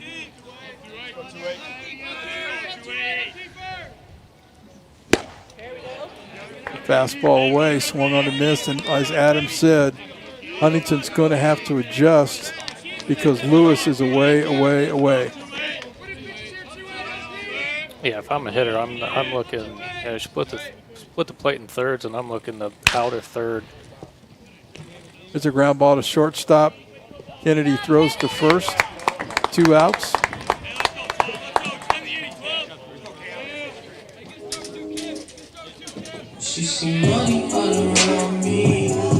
That'll bring up Cam Clarkson. Clarkson is 2 for 2 on the day with 2 singles.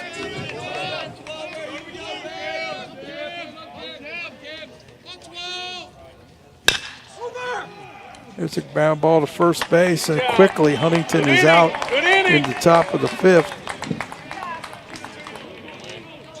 So we'll go to the 6th with the score still Huntington 4, Taylor 2.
Back here at Forest Glen Park, top of the 6th inning. Huntington leading 4-2. A lot of things could still happen. This is a 9-inning game. Next game is a 7. And for the Trojans, center fielder Nick Simpson leads off. Simpson doubled his first time up and then hit a fly ball to left field last time. There's a breaking ball up high, 1-0.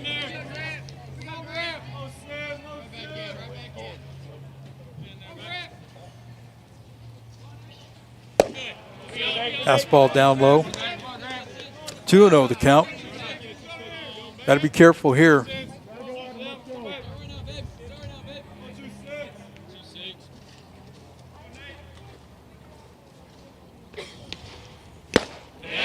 Fastball. Simpson kind of waved at it. 2 balls and 1 strike to the Trojan center fielder. There's a fastball in, called strike 2.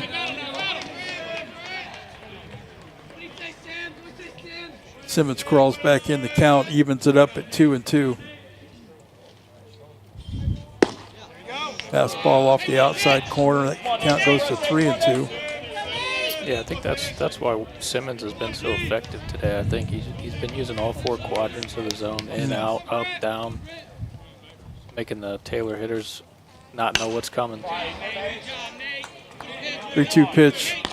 Looked like a fastball in that Simpson fouled straight back. Count stays at 3-2.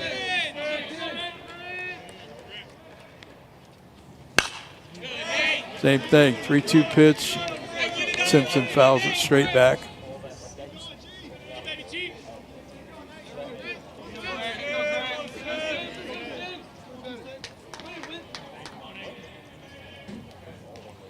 Simmons brings another 3-2, and that's hit up the middle for a base hit. Looks like it went through Simmons' legs. Simpson hit the ball hard. So the leadoff man for Taylor is on. And here comes Thad to the mound. We'll see what he's going to do. Looks like he's making a change.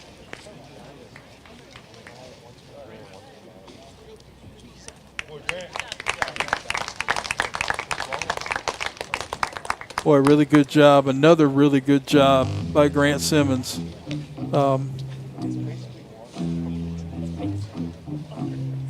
We'll see who this is coming in. This may be Aiden Basinski. Freshman from Northern Indiana who has really been lights out so far this year. Huntington signed him. He didn't play, if I get this right, didn't play his senior year in high school because of arm surgery. So he came to Huntington this fall and threw really well in the fall. His velocity just keeps, inching up there. So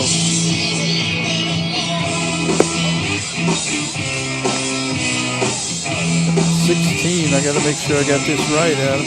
Yep. I got that right? Yep. All right.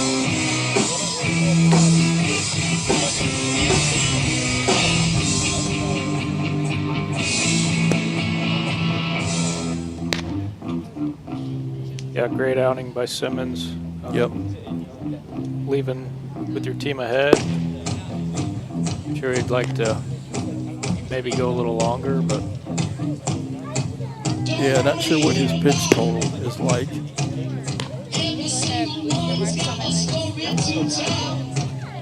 Now the bullpen, you just need someone to come in, keep throwing strikes. Yep.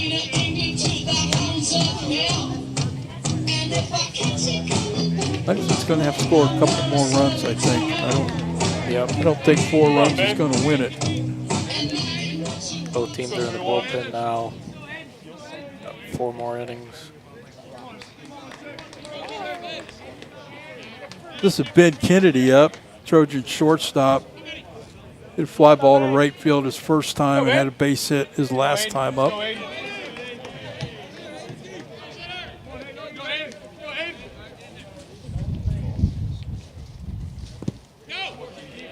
Fastball down in the dirt. You know, I'm not sure the speed of Simpson there, but usually as a base runner, you know, looking first pitch from the bullpen arm in a big situation. There's a ground ball to short. Could be 2, 6, 4, 3 double play. Good job in the middle.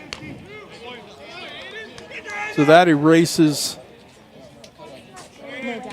Nick Simpson from the base pass. Kennedy is out 4-3, and that'll bring up Sam Glad with nobody on and 2 outs here in the top of the 6th inning. Yeah, back-to-back innings with double plays. That's what you're looking from your defense.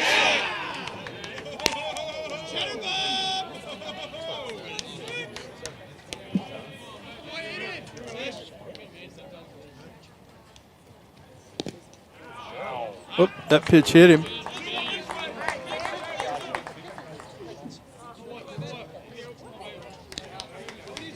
Let's go, Brandon.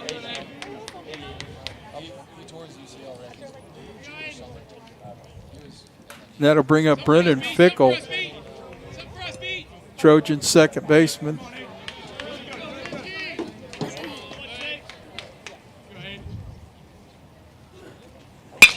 There's a ball driven into left center field. He hit the ball hard. Ball goes through Anglin. Both runners move up, second and third. Lucky that wasn't a run there. Yeah.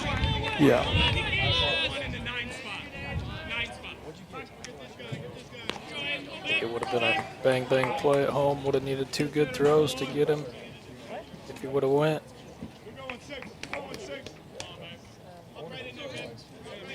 Come on, Riley.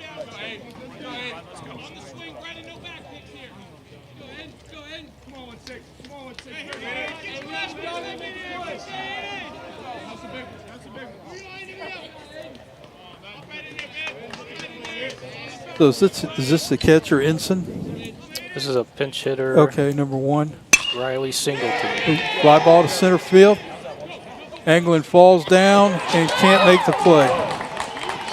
Both runs are going to score, and it's a tie ball game. That's routine. Yeah, that ball should have been caught. That's routine, and that ends the inning. And now we got a tie ball game. Yep. You just can't make those mistakes if you want to beat Taylor. Can't do it. I know that's harsh, and I know people out there will be upset that I say that, but it's just reality. I mean, you can't make the error at shortstop on Friday. It gives them 2 runs and extends the inning. You can't. You gotta make that play. Yep. And so now instead of being 4-2 and in the dugout hitting, it's 4-4, and you got the top of the order up for Taylor.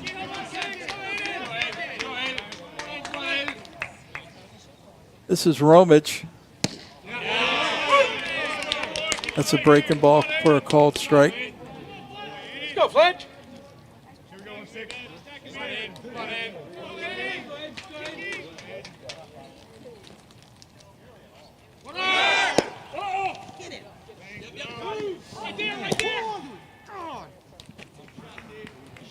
I don't know, Adam, but to me, Anglin is playing way too deep. Yeah, I know Taylor's got some heavy hitters and the wind's blowing out, but even on a fly ball, I think he could still get out. If he took 10 steps in on a fly ball to the fence, he could still get there.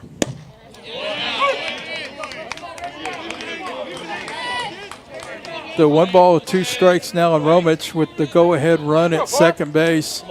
2 outs here in the top of the 6th.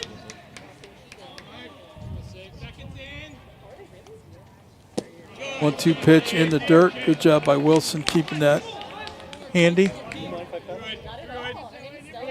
2 balls and 2 strikes is the count.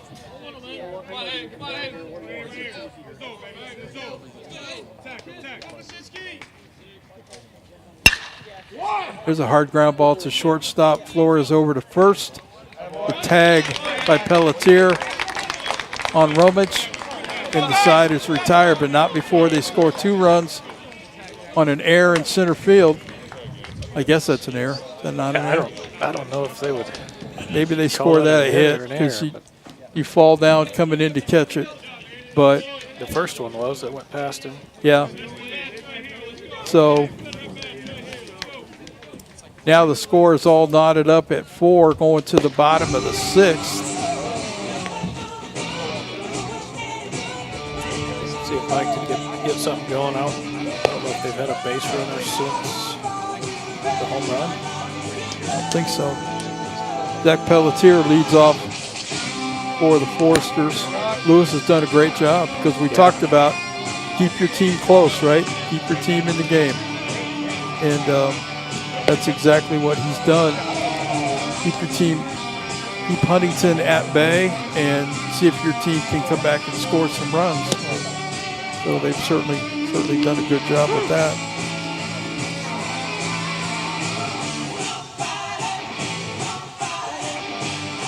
Yeah, I believe he got 9 straight outs here. Let's go. Not overpowering stuff. Soft ground ball, soft contact. I think Willard walked against him. That might have been. Here's Pelletier. He walked his first time, struck out his last time. Thank God.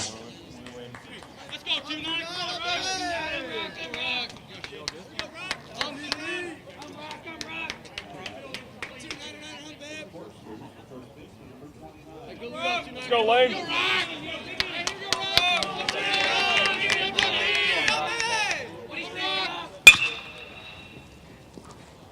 Ground ball to shortstop.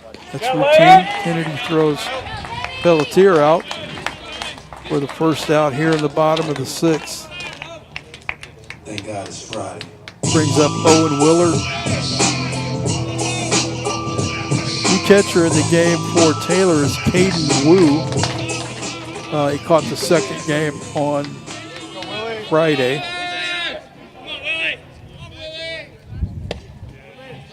Brings up Owen Willard, takes the first pitch, looked like a breaking ball for a called strike.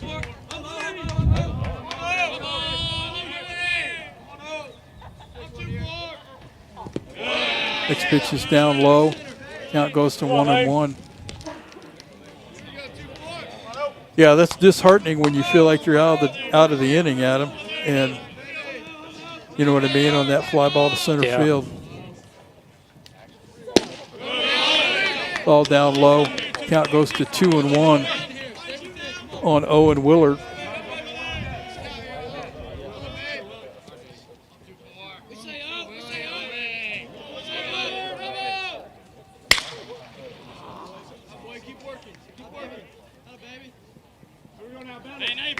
Come on, Lane.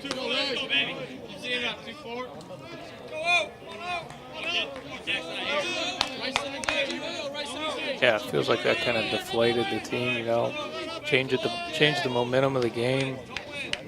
Instead of heading into the inning, bottom of the inning, 4-2. You're 4-4. Pitcher's kind of been dominating you the last 3 innings. Let's go. Need something to get sparked alive here. Come on, Lane. Count goes to 3-2 on Owen Willard. Ball's down. Willard walks again. He's the only guy that's been on base against Lewis. And that'll bring Tanner Reinhardt's to the plate. Let's see if Thad tries to start something here. Reinhardt's has struggled. First 2 times up, he struck out. Reinhardt's can either be feast or famine at this point in his young career, but obviously going to be a really nice player. First pitch is taking fastball for a strike.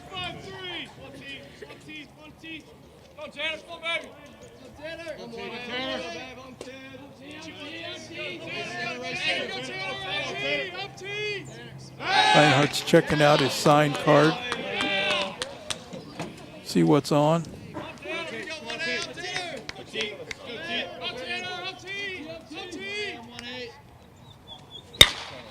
There's a ball hit down the left field line.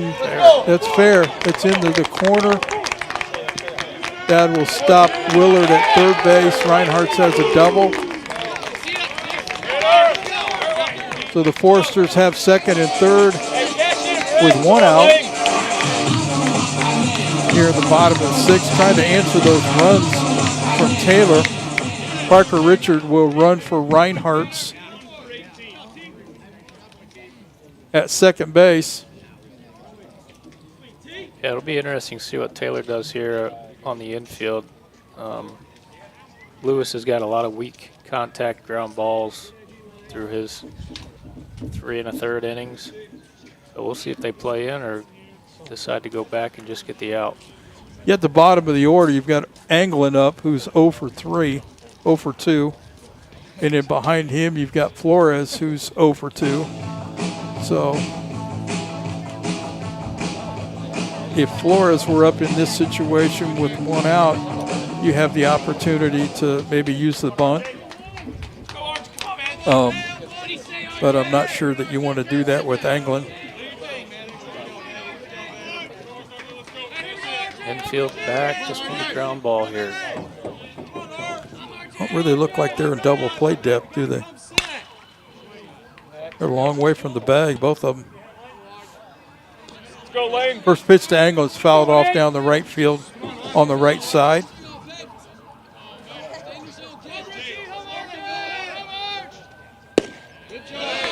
Next pitch is a fastball in, off the plate, taken for a ball.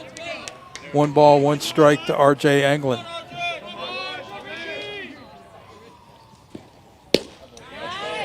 Fastball away for a called strike. A great pitch, not much you can do with it, but now you got to fight. Now you got to battle with 2 strikes and just get the. And you got to think away here, don't you? Yeah.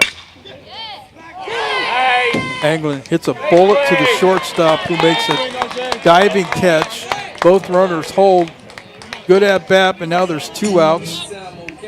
And that'll bring Cade Flores to the plate, who's 0 for 2, struck out and was out first base unassisted his last time. Looks like we got a pinch hitter. Get him, Lane. So this is going to be Owen Immel as a pinch hitter for Flores. The pitch hitter. That's a good at-bat by Anglin. Yeah. So- That's baseball right there. Hit Yep. the ball Owen Immel. on the screws right at somebody. Hey, here we go,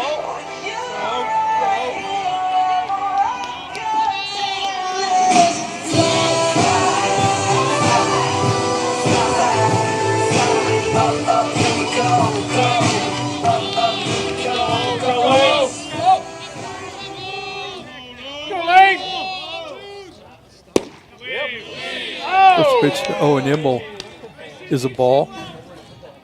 Look like a breaking ball, maybe away. Yep.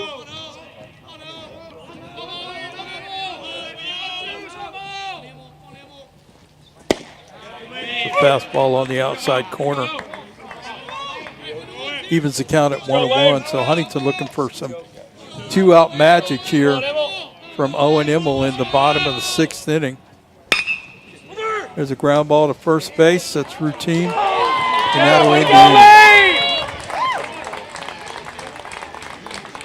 inning. So Huntington strands runners at second and third with 1 out here in the bottom of the 6th. And we go to the top of the 7th with the score tied at 4. Foresters have 1 hit.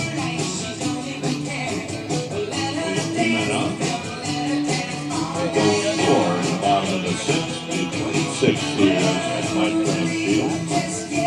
And the score remains Trojans 4 and the Foresters 4.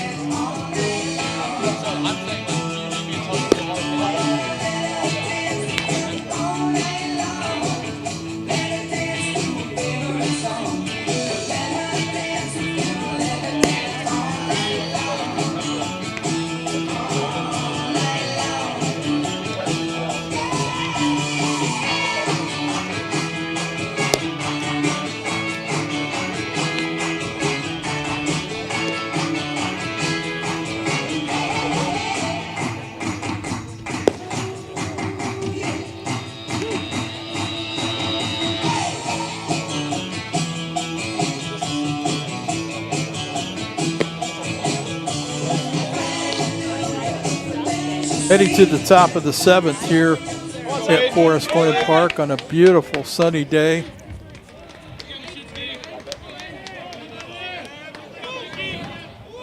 Now batting for the Trojans, Come on, son. the right fielder, number 23, Luke Suter. Luke Suter leads off for the Trojans here. He's hit a fly ball to left field. Has got a single and a walk. First pitch from Aiden Masinski is a called strike.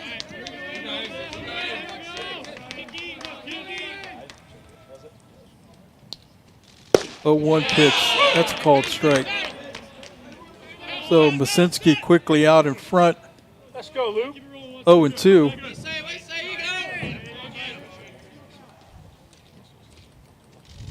Here's the 0-2 pitch. Got too much of the plate. Suter hit it hard but foul at first base. Ball was up a little bit too.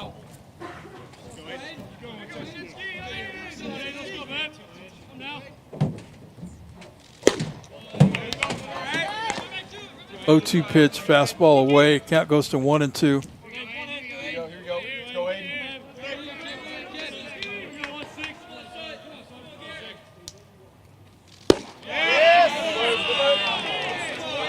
Wow. It's a good location. Good pitch by Masinski. Is that inside? A little bit inside. Was it?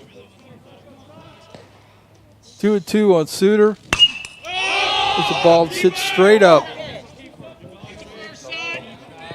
Yep. Figured that was going to happen. Yeah, you get a corner in here to take control of that. That's not the catcher ball. Not out by the mound. So instead of having an out, Taylor has the leadoff runner at first base. Now batting the left fielder, number 21, Braden Manning. And here's 2-1. Braden Manning, who singled ground ball to second and struck out. Here we go.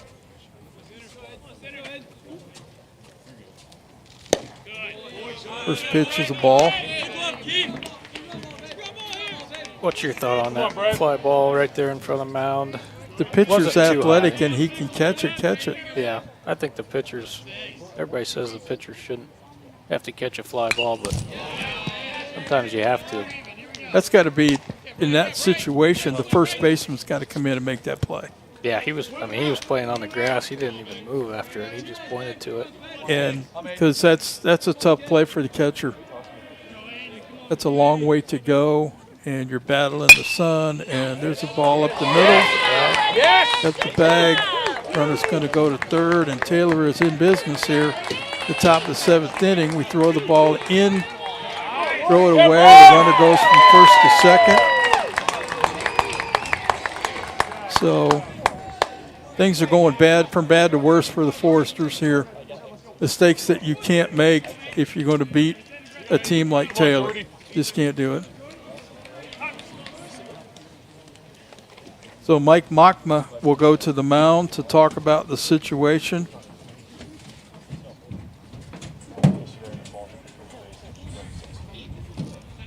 Jordan Malott is up. Runners at second, third, nobody out. Huntington is tied with Taylor 4-4 in the top of the 7th. But Huntington has misplayed a pop-up in the infield, and they've thrown the ball away on a base hit to the outfield that it allowed the backside runner to go to second. So should be one out and a runner at first, shouldn't there? I mean, that's the way it should be. But And you never know if the defense is going to shift on play up the middle there at that second hitter if there are nobody out, or if there is nobody on, one out. yeah, But it did hit off the bag, so Find a way. Here we go. Now batting for the Trojans, big moment here. number 33, first baseman. yeah. Here's Jordan Malott, struck out, fly ball to center field. Put him on. Come on, Get a Nate. ground ball, double play last time up. They're going to walk him. That will load the bases here with nobody out. And that'll bring up the center fielder, Nate Simpson. who's doubled, fly ball to left field, and is singled in his 3 times at the plate. Looks like Huntington's going to play back for double play in the middle. It's a fastball for a called strike.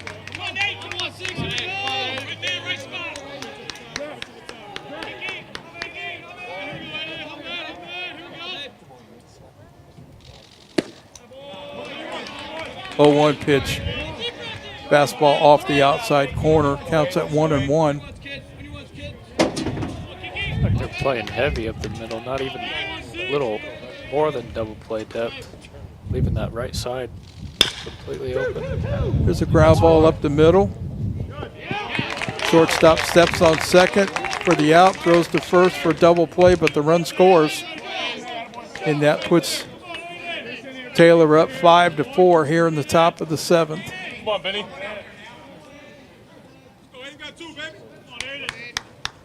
3 straight innings with a double play Come on, Benny. for Huntington. Now batting shortstop Ben Kennedy.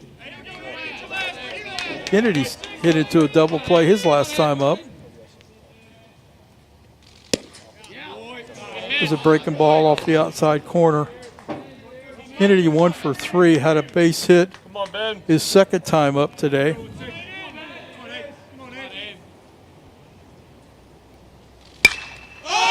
a pop up in the infield. Pelletier calling for it. And that'll end the inning. But Taylor scores 1 run and leaves a runner at third. Here we go to the bottom of the 7th. Taylor's up 5-4. Trojans 4-1. Lead 1. Hit.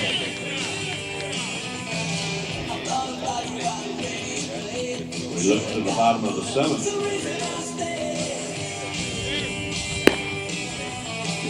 Zach Pelletier, Owen Willard, and Tanner Reinhardt do up.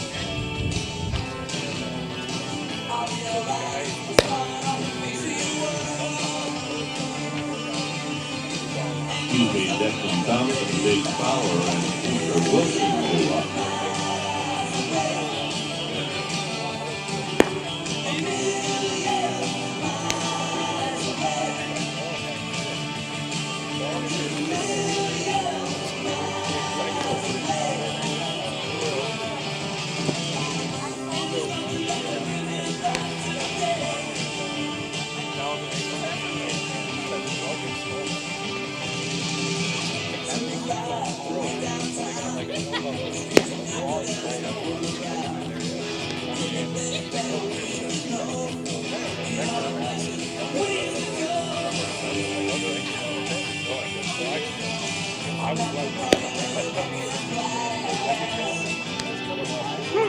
Back here at the bottom of the 7th with Taylor leading Huntington 5-4.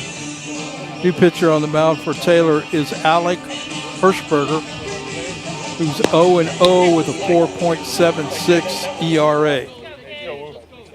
Leading off for Huntington is the top of the order, Declan Thompson. Thompson has walked, had a base hit, grounded out 4-3.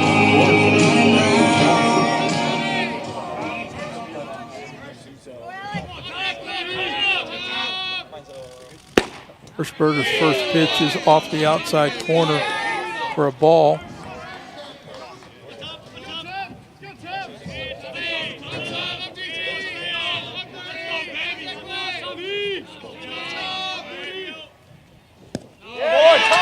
The ball hit him. So Thompson goes to first base.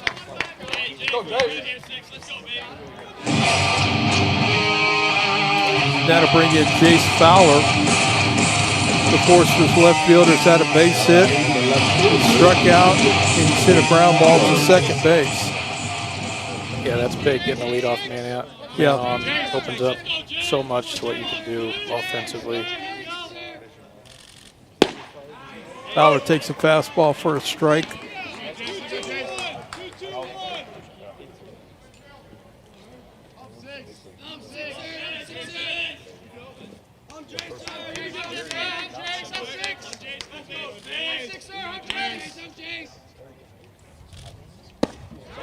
There's a breaking ball taken for a strike. So Fowler's in the count 0-2.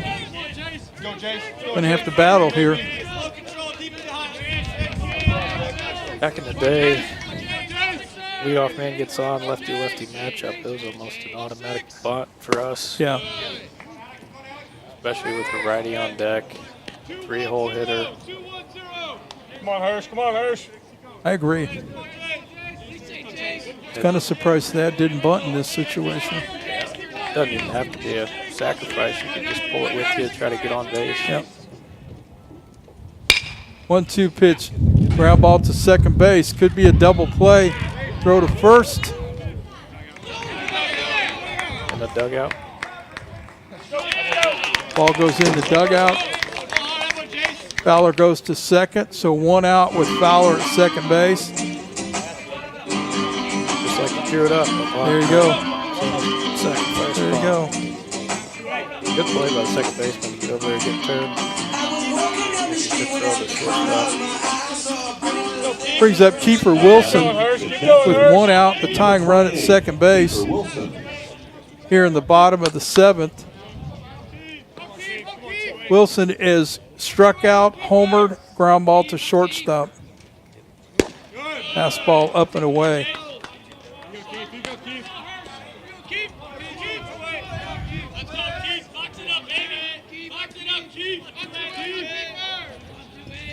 Taylor's pitching staff, especially in relief, has done a good job giving their offense a chance to come back. Fastball away again, 2-0 the count.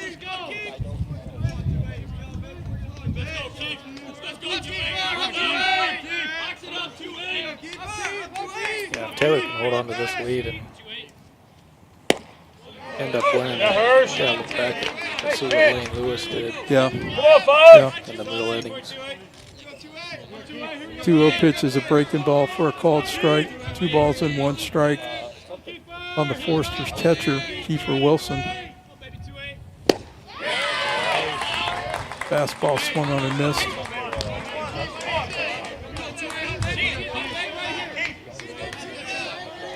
Wilson seems to be struggling this spring with that ball away, Adam. Yeah, the one he hit out was middle up.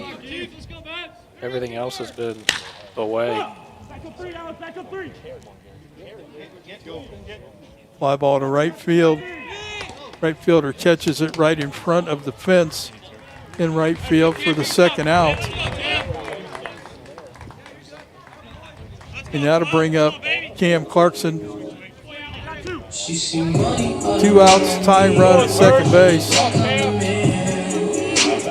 For those of you at home listening, why, Coach, I'll let you explain it. Why didn't the runner tag up Going there? 5. Well, we always, with 1 out, if the ball drops, you got to score in the outfield. If there's nobody out, then yeah, you tag up and go to third. So. Yep, so he was halfway there between second and third. If he would have dropped it, he would have scored. Yep. If he was tagging up and he dropped it, the best he'd get was third base. Yep. So, and you could still score on a base hit with 2 outs. First pitch to Clarkson is a breaking ball away.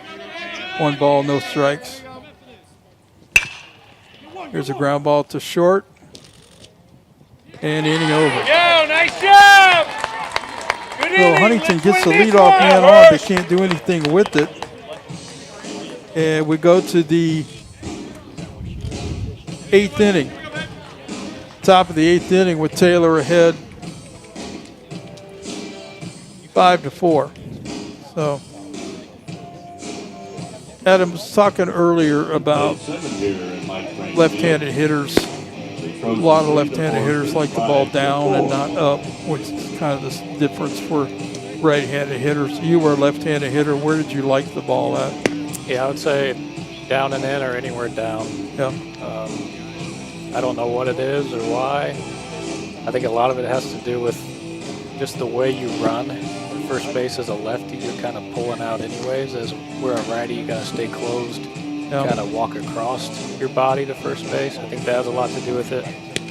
I think a lot of it has to do with what arm dominant you are as well. So I was right hand dominant lefty hitter, so my bottom hand was a lot stronger than my top hand. So that ball down, I could go get it with my bottom hand. With the ball up and away, so it was a little tougher to me to get up and over through that ball. So I think that has a lot to do with it as well. Like a righty, their top hand is their strong hand, so they can get to that pitch up a lot easier because that's more of your top hand going straight to the ball. That's a good point. Leading off for the Trojans Good description here of, at the top of the what eighth. goes into that. Leading the DH, number 8, Sam Glad. So top of the 8th inning, Taylor leading 5-4. Leadoff man for the Trojans is the DH Sam Glad. Takes a fastball away for a ball.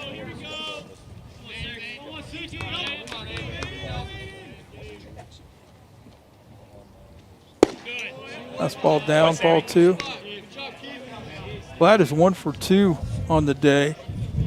Ground ball to third, and then a base hit, and then his last time up he was hit by a pitch. There's a pop-up on the left side. Flores goes out, makes the catch in short left field, and 1 out. That'll bring up Brennan Fickle. Fickle's got 2 hits on the day. Now batting the second baseman, Brennan Frickle.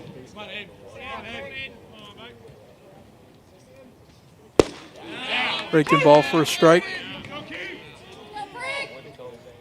Yeah, if I'm Taylor, looking at Sam Glad down there, maybe struggling a little bit with the average at the beginning of this season. Once he gets going, this lineup's going to be scary towards the end of the season. And he's somebody that when you think about playing Taylor, you're thinking, we got to deal with him. Yeah. You know, we got to figure out some way to get him out. And Yeah, they have 10 guys with 20 more at-bats hitting over 300, and he's not one of them. there's a ball hit hard to center field. Parker Richard makes a nice play, moving towards right center field, backing up, and makes a nice running catch. So 2 outs. That'll bring up Fu, the catcher. Number 22, Caden Wu.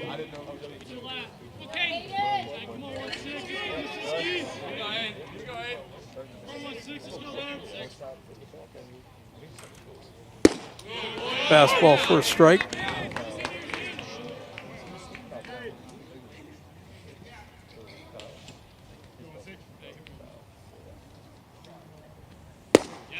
Another fastball for a strike. Yeah, you can see there's a lot of upside on Masinski.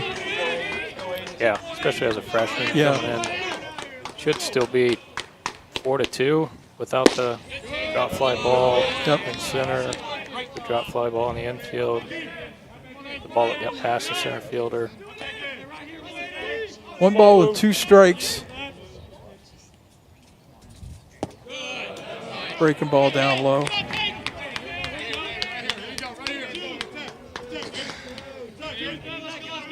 Yeah, without the air in center field on the ground ball, the guy at first base, or the runner would have been at first base and wouldn't have scored. Yeah, it would have been first and third. Yeah. So it should have been 4-3 at that point. There's a ball hit to the right side, fielded by Willard, throw to first, and the inning is over. Side is retired. So we'll go to the bottom of the 8th with the score still Taylor 5, Huntington 4. Yeah, if you're Huntington here, you don't want to start counting outs yet, but you got 6 of them left. Yeah. So we got to do something.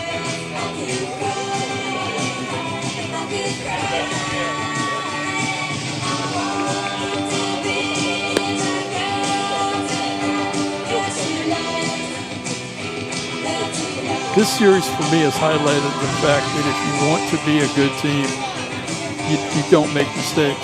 Yeah. And you have quality at-bats with men on base. Not that you're always going to drive people in, but we're not striking out. We're not taking called third strikes, weak ground balls, those kinds of things. And Taylor, to their credit, has demonstrated why they're a better team. They fundamental. Yeah, they don't make those mistakes, where Huntington is still making those mistakes. And if they want to be a good team before this year's over and have a chance to beat Taylor in the tournament, they're going to have to eliminate some of those mistakes. Yeah. And Taylor's capitalized on the mistakes that Huntington's made. Yeah. Taylor's made, I think, the throwing error and then the error early in the first by a lot. I'm not sure if Huntington scored on those or not, but they just have to take advantage of what Taylor's given them. Yeah. So leading off here in the bottom of the 8th inning for Huntington is first baseman Zach Pelletier. Pelletier is 0 for 2 with a walk. This pitch is inside, ball 1.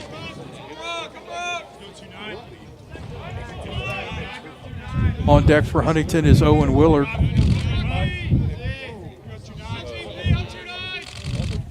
Yeah, the key for Huntington this inning is getting the leadoff man on.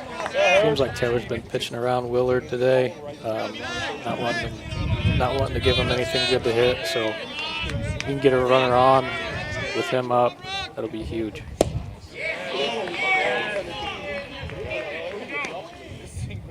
Yeah, Hirsch. You call that a strike? Called that a strike.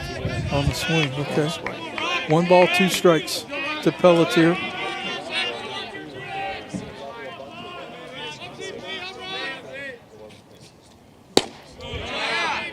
There's a ball off the outside corner, evens the count at 2-2. Come on, Hirsch, baby.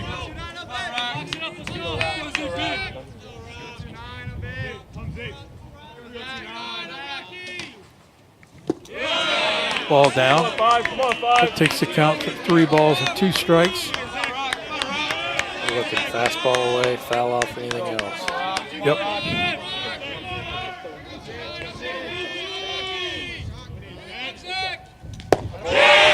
Good at bat. That's low, ball 4. So Pelletier walks. Forsters have the tying run on here, leading off the inning.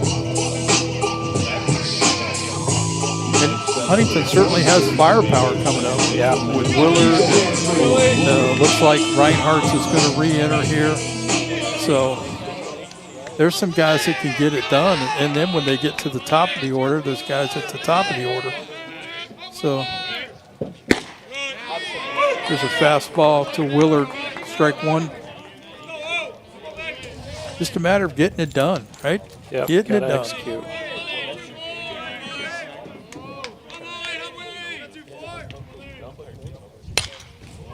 Fastball to Willard. He fouls it off over by the first base dugout. Counts 0-2. So now Willard is in battle mode. Come on, Hirsch.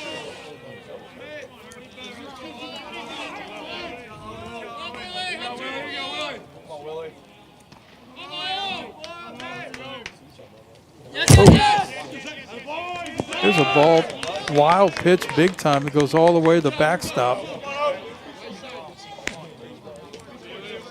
That was way. Yeah, that was Bull Durham style. Was it the mascot? So running at second base for Pelletier is number 9, Dylan Luther. Nobody out. Pinch runner at second base, number 9, Dylan Luther. Probably not going to bunt in this situation because he already has 2 strikes. Yeah, I mean, shorten up. Hit the ball the other way. Look at that big Look gap. away. Yeah. I mean, any ground ball away, anything away.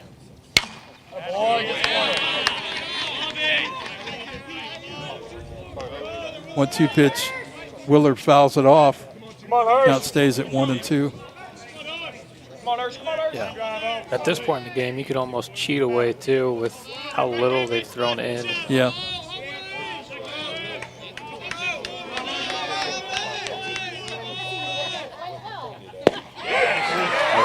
That. Called strike 3 on Willard. Once again, we get to a situation where it's a key situation in the game and we just don't perform.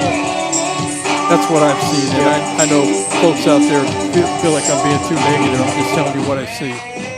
And yeah, you gotta. This team is more talented than that. Credit Hirschberger there at the fastball down and in after being away all day. So Tanner Reinhardt's re-enters and Taylor intentionally walks him. He goes to first base. Coach Gould goes to the mound for Taylor. Looks like they're making a pitching change. So once again, Huntington's going to have an opportunity here.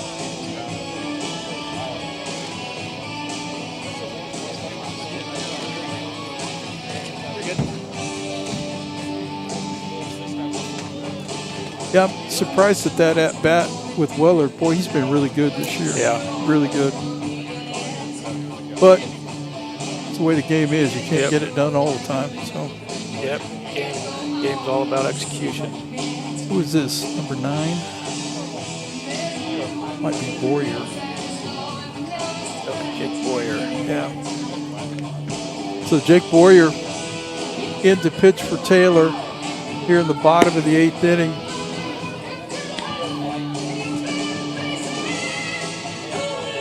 One out, runners at first and second. Huntington is behind. Huntington is behind 5-4.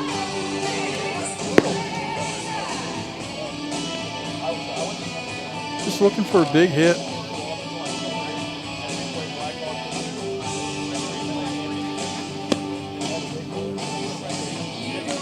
So Anglin on the day reached on an error at first base his first time up. 5-3 ground out and then hit a line drive to shortstop with runners at second and third and one out. His last at bat. That's a key point in the game. That ball goes through. That's 2 runs. But if ifs and buts were candy and nuts, we'd all have a Merry Christmas. That's right. That's right. Jake Boyer pitched at Blackhawk Christian in Fort Wayne. Also in high school, swung the bat a little bit, played some third base. Yeah, it looks like Boyer's going to come at you with kind of like a 4-seam beater, high velo. Yeah, the sweeper like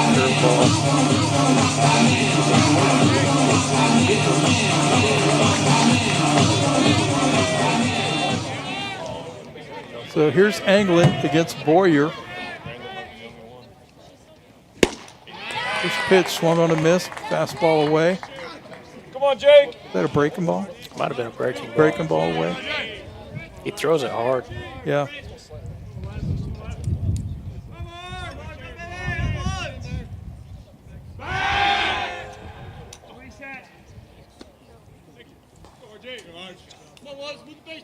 Once again, another opportunity to try to hit the ball the other way. Yep, they're setting up away. There's a fly ball hit to right field. Right fielder makes the catch. 2 outs on the inning. And that'll bring Cade Flores back up.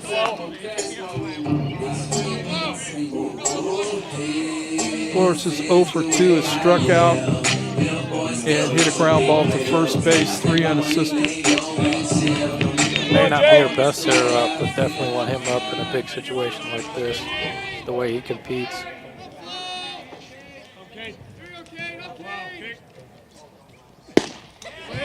Just fastball away.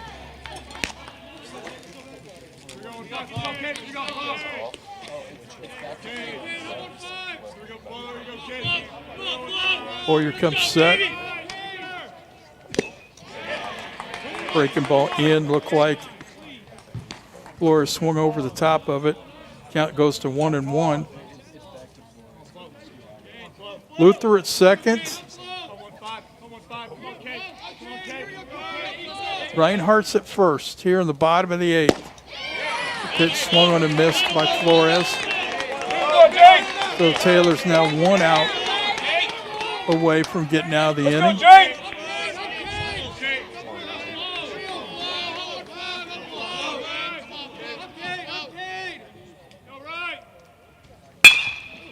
There's a ground ball, base hit into left field. Luther will score the tying run. It's a great at-bat from Flores.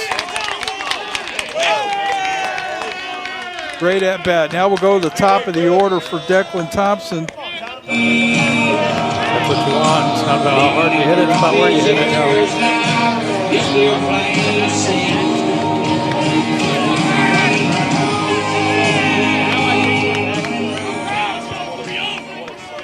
So Declan Thompson is up here.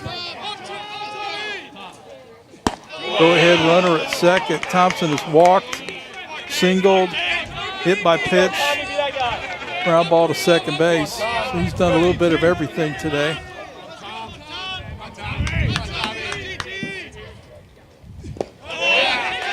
The ball in the dirt. Good base running by Flores. He wanted to go to second, but Reinhardt was still at second, didn't see the ball get away until it was too late. So, yeah, good heads up by Flores. Not just going, reading that runner at second. 2 balls and no strikes here to Thompson. There's a strike. Fastball away. 2 balls and a strike.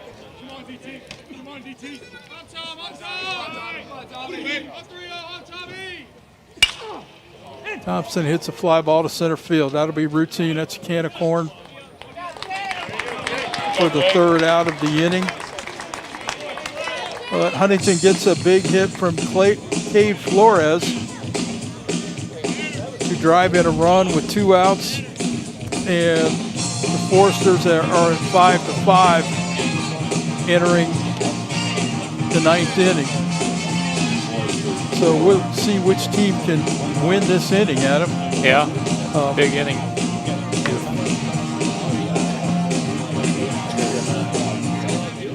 Put Masinski back out there. Finish the Yep, ninth. looks like they're bringing somebody else in.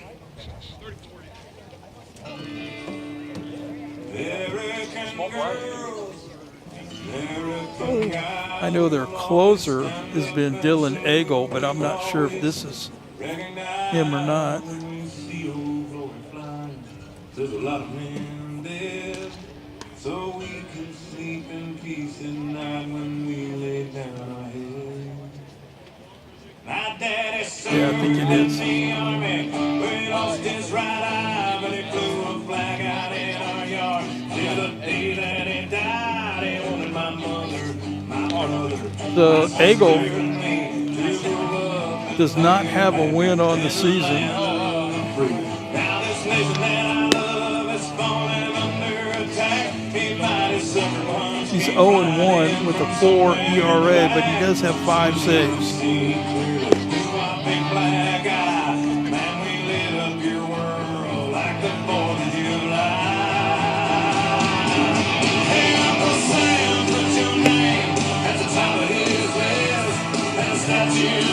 I'm trying to figure out who he's going to have to see. Top of the order. Top of the order, okay. Lots of good things to happen here. Yeah. So Taylor has the top of the order up against Huntington's closer. Huntington will have 2, 3, 4 up. Yeah.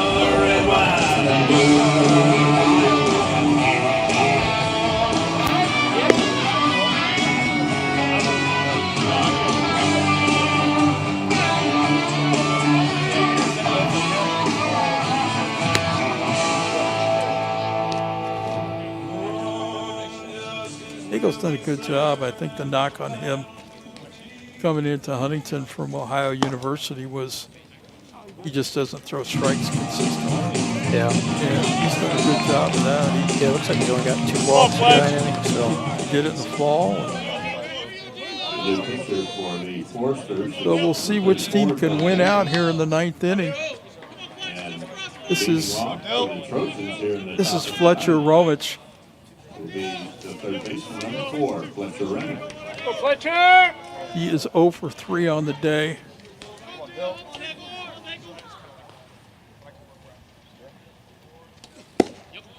Fastball inside, ball 1.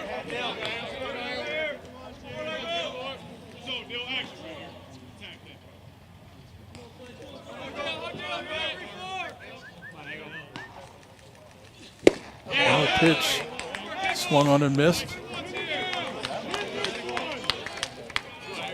Come on, Fletch. Come on, Fletch.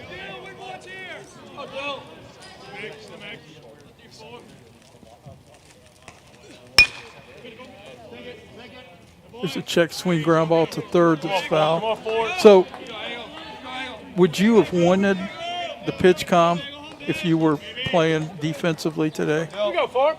You If feel I like that was would help a you? fielder? Yeah. Yeah, Yeah. absolutely. Although, I mean, it seems like they've been in the right spots defensively Yeah. all day with a couple of those double plays that they were in great position for. But yeah, I think it definitely helps with the. Yep. There's a ball in the hole. Flores knocks it down, but it's not going to have a play at first base, so that's an infield single.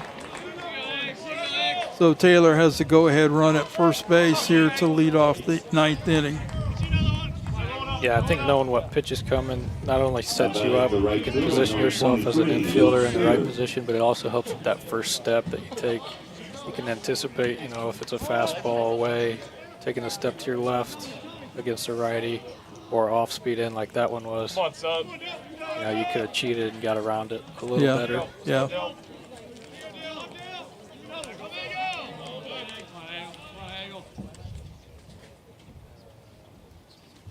That'll bring up Luke Suter. First pitch is a fastball on the outside part of the plate, strike 1. Suter got the best of this matchup yesterday in game 2 with the 3-run home run in the last inning that won it for Taylor. With another fastball away.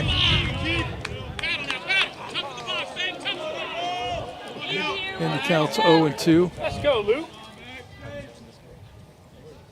0-2 here, runner on first. Don't give him anything good to hit. See if you can throw something bottom of the zone. Get him to chase and hit into a double play. That's a good pitch there. 1 ball, 2 strikes. Eagle did indeed throw the ball down there to Suter. There's a ground ball to second. And it is dropped by the second baseman. Thought he was going to go to second to get the force out, and he dropped the ball. Now there's runners at first and second with nobody out, and arguably Taylor's leading hitter up, Braden Manning. Boy, this is hard to watch, Adam. Yeah, that would have been a tough play anyways, trying to go to second base. But at least you're going to get it out somewhere. Yeah, rather just see him take that long hop and get the out at first base.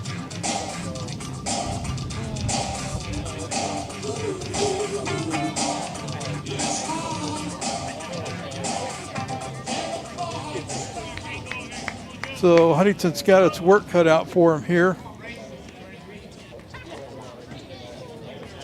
Now batting, the left fielder, number 21. Baseball's not like every other sport. It's almost the harder you try, the worse you're going to be. Yeah. Especially right there trying to get that double play. Ended up just booting it.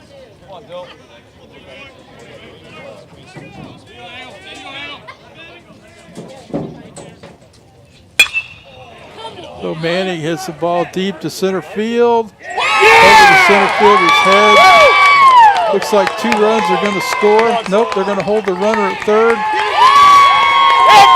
Manning has a double Studer goes to third, and Taylor's back in front.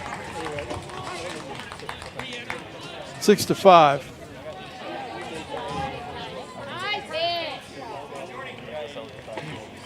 Looks like the center fielder got a late jump on that. I don't know if he knew it was gonna, he thought it was gonna travel that far or not.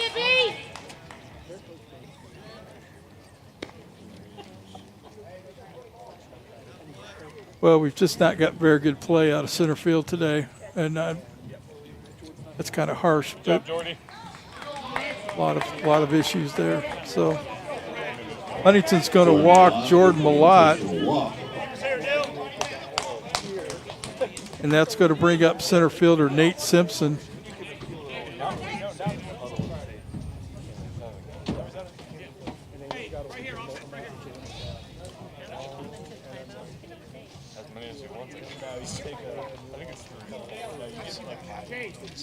Well, maybe Huntington might have a lefty in the bullpen ready to come in and throw to Simpson, but they don't.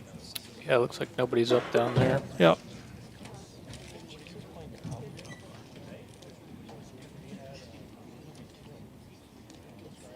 Bases loaded, nobody out. You'd like to get the runner at home, but if they're going to give you a ball to your left as a shortstop or right to second baseman, they're in a double play, get 2 outs. Well, I think it's going to be difficult to turn a double play with Simpson. Athletic, he runs well. It's like they're coming in. Infield's coming in.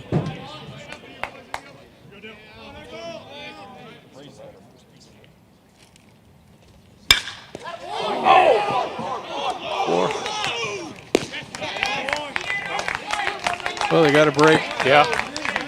Kick save. Yeah. I think if the third baseman would have caught that in the air, it would have been an out. I think it hit right off his shoe and Really? kicked up. I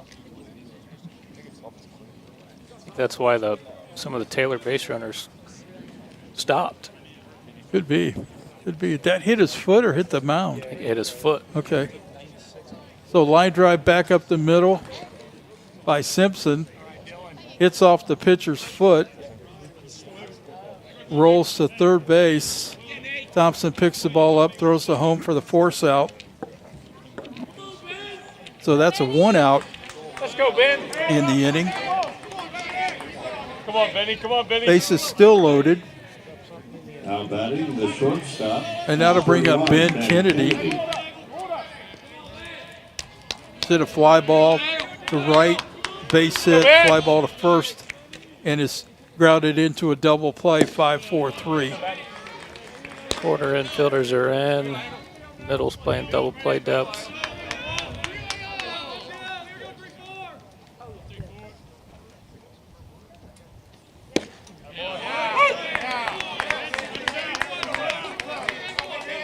Counts 1-1 on Kennedy.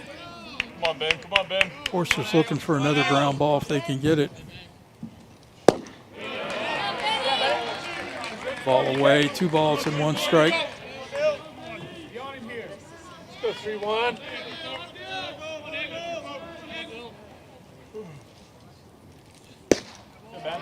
3 balls and a strike and nowhere to put him. Let's go, Ben. Hitter's going to be really aggressive here, not chasing, but anything left over the plate, he's looking to do damage. There's a strike. That takes the count to 3 balls and 2 strikes on Kennedy, 1 out. Bases loaded with Trojans. 3-2 pitch, fouled at home plate. Kennedy goes down. That ball hit off his foot. Yeah, it might have been the same leg he got taken out. He's had a tough day, hasn't he? Yeah. Got taken out at second base in the second inning and then foul one off your leg in the ninth. Yeah.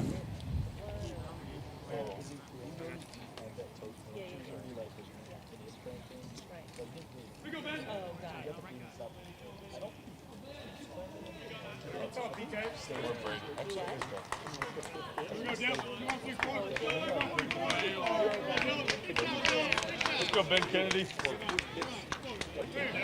So 3 balls, 2 strikes.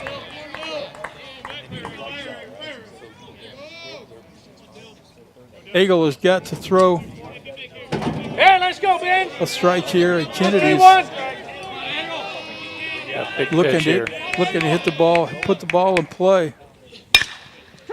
There it is, ground ball, Taylor made. Shortstop to first base, double play. Fourth double play of the game. Yes. But Taylor does score, so it's 6-5 going to the bottom of the ninth.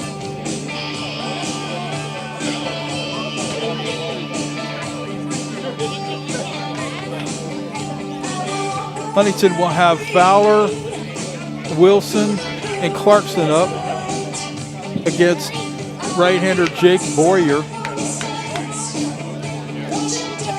It's got to be a tricky day as a coach, doesn't it? Coach Frame, you've made some great routine defensive plays, but also your defense is why you're losing at this point. You know, some of those things, you don't practice them because you're just assuming that somebody can catch a fly ball. Yeah. It's like practicing layups. Yeah. You just assume somebody can hit a layup. Yeah. And now I know RJ slipped out there in center field, but he also broke back on the ball, which is a tough play. Full swing, he breaks back on the ball. He realizes that it's not hit that hard. It starts to come in, falls down. But it was the same way yesterday. You know, in those key situations where Huntington needed to make a play and they just didn't. I'm not saying they won't, but they haven't so far in this series.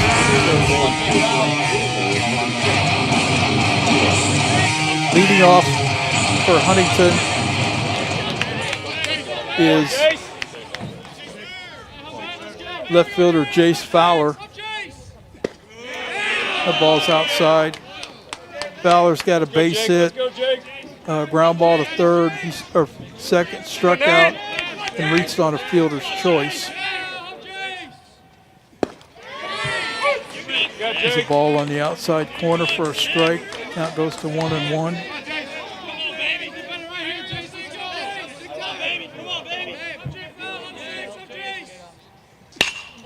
There's a ground ball to first base. That'll be the first out of the inning.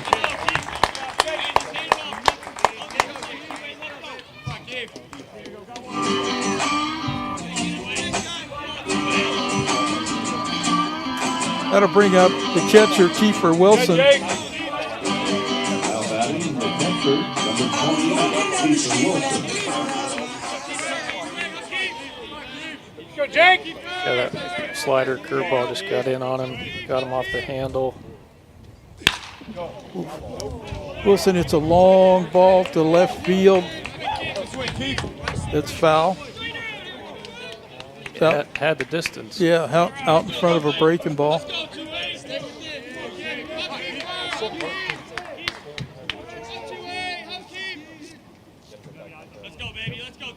Let's go, 9. Come on, 9.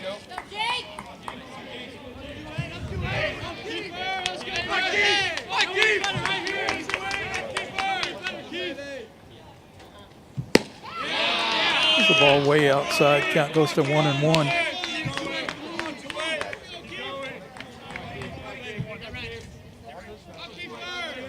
Go, Jake.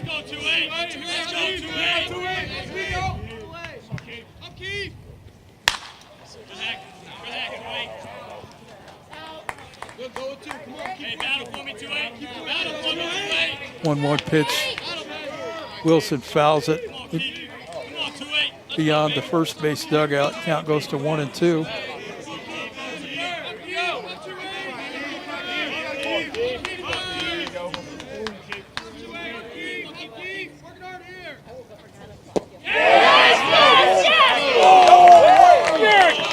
Check swing. They appeal to first base to see if he swung, and first base umpire says no, so the count goes to 2-2.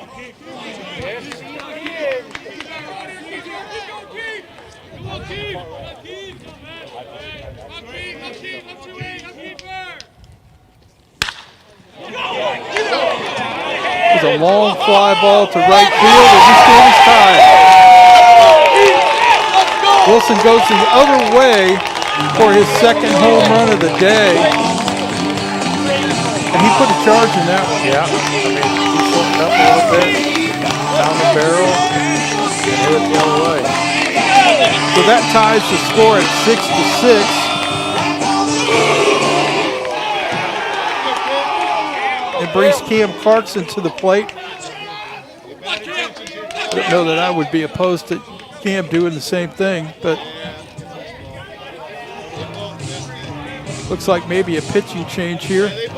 They bring in a lefty. I don't know if they're going to make a change. Nope, Nope, not leave gonna them do out it. there. Okay. She see money all around me. I look like I'm the man. Let's go, Cam. Let's go 12, man. Come on, Cam. Be the man. Let's go. Hey, be that guy. 1, 2. Go, Cam. Let's go.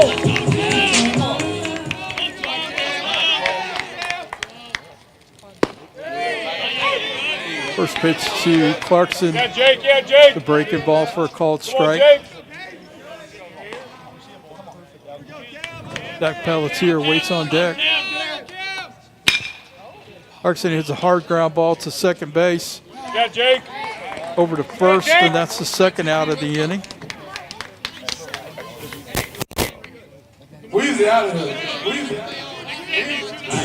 It brings up Zach Pelletier with 2 outs here in the bottom of the ninth. The Forsters have just tied it on a home run by Kiefer Come on, Jake. Wilson. Come on, Jake.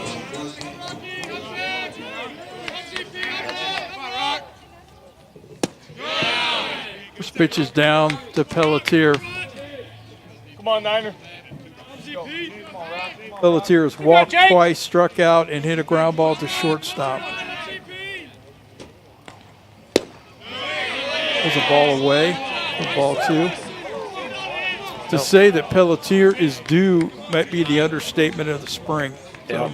And he might be looking to be a hero and do damage, but really you're just 2 hits away. Yeah, Jake. Yeah, Don't Jake. try to do anything crazy, shorten up, find a gap, find a barrel. And pass it on to Willard, who's Yeah. been hot Come on, lately. Niner. 2-1 to count on Pelletier. 2-2 to count on Pelletier.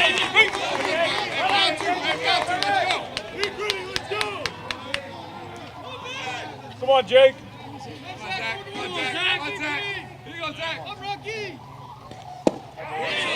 Ball is down, ball 3.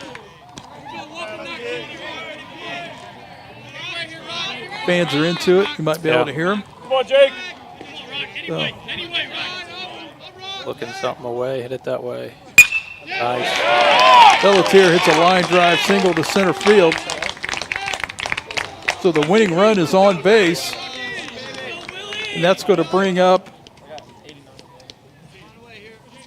Owen Willard. Friday.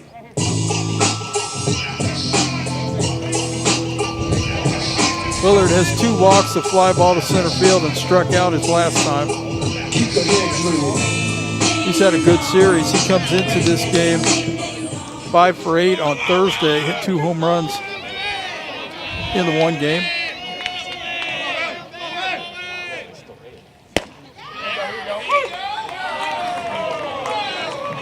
Outfield playing no doubles. If you run at first base, probably not looking to steal, but if you can get a good secondary, if one finds a gap, your goal is to score. Come on, Jake.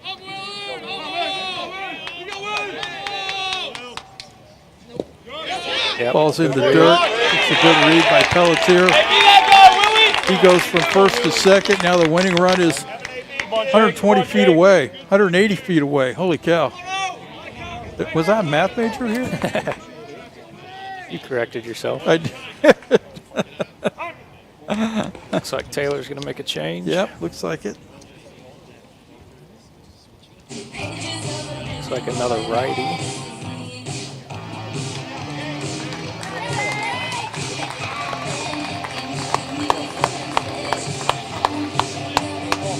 number.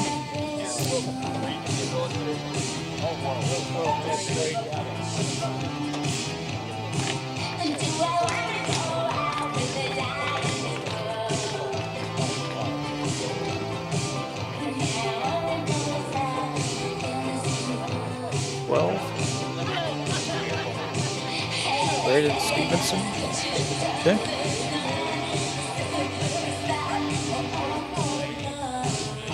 The pitcher for Taylor, we think, is number 12, Braden Stevenson, who's had 3 appearances on the year, 2.54, 2.45 ERA.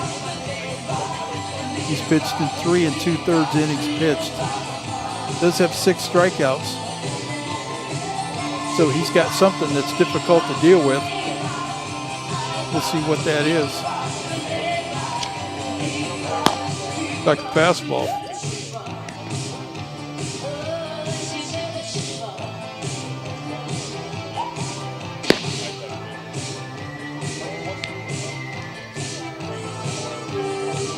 Yeah, if you're Willard here, watching on deck, getting ready to hit, you just need a base hit.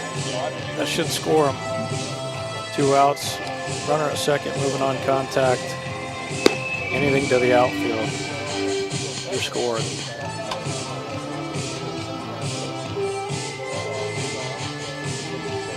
Count is 1-1 already on Willard.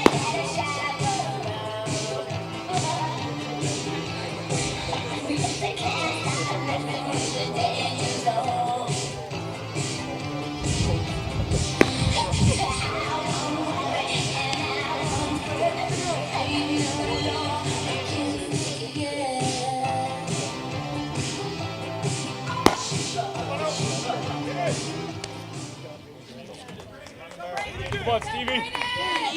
Looks like Malott is no longer playing first base for Taylor. Quite sure who that is. Yeah, I think they pinch ran for him after the intentional walk Come on, Braden. in the 9th, and then or in the 8th, and they Is that Manning? They bring Manning in to play first base? a lefty. First pitch to Willard's up high for a ball. 2-1's the count. Well, I think I'm going to ambush a fastball here, Adam. Yeah, especially coming in out of the bullpen, you never know if guys are going to be in the zone or not. You're looking for something over the plate hard. Willard takes a breaking ball for strike 2.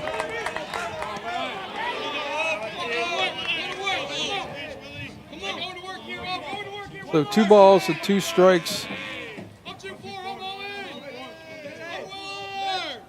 on Willard. There's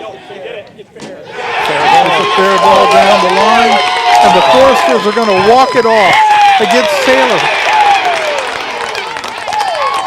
Owen Willard hits a line drive down the left field line, and Zach Pelletier scores standing from second base, and the Foresters score 2 in the bottom of the 9th to beat Taylor 7-6. Wow. Yeah, Willard continues to be the guy. Yeah, he really does. That's awesome. That's awesome. So the Foresters in Game 4 will look to even the series out, and Taylor will look to win the series. So that's what's on the line here for the Foresters. Well, Adam, appreciate it, man. Thank you. A pleasure. Thank you. Invite. Yes, sir. I'm going to keep inviting you. So got to see if Thad's going to send somebody up here. Let me get started the game. Owen. Yeah, Owen Willard. We'll see what happens here. Yeah, I mean, coming into this series, both teams only having 1 loss. Ron, how are you? Huntington getting beat twice on Friday. Seeing how they would bounce back for this game. They were fighting the whole way through. Start off hot early. They made mistakes. Made mistakes. But they came back. overcome them. Yeah. Yeah. And I think, yeah, that's a testament to Huntington's baseball team. Even last or 2 weekends ago when they played Wesleyan in that first game, they were down Yeah. 4 or 5 runs, and they just kept fighting and coming back. And even game 1 in this series, they were down 12-4, came back. I think they got Came back and made it 12-8. So yeah, it'll be interesting to see how Taylor bounces back after this loss. Well, Jason Ron's up here in the press box. I know he's not the star of the game, so I'm not going to interview him. But so we'll see who Thad sends up here. Jason's going to the bathroom, I think. So Okay. maybe I'll text Thad, see what he's got. Dave Beecham just says, I like Willard. Let me call Thad, see what I get.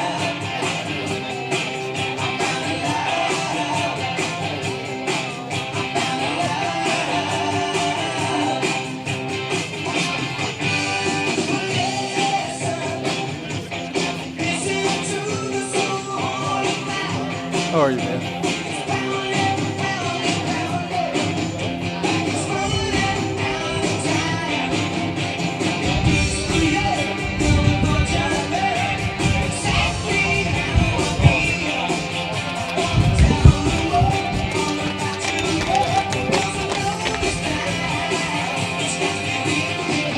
This team is filled with Westview players.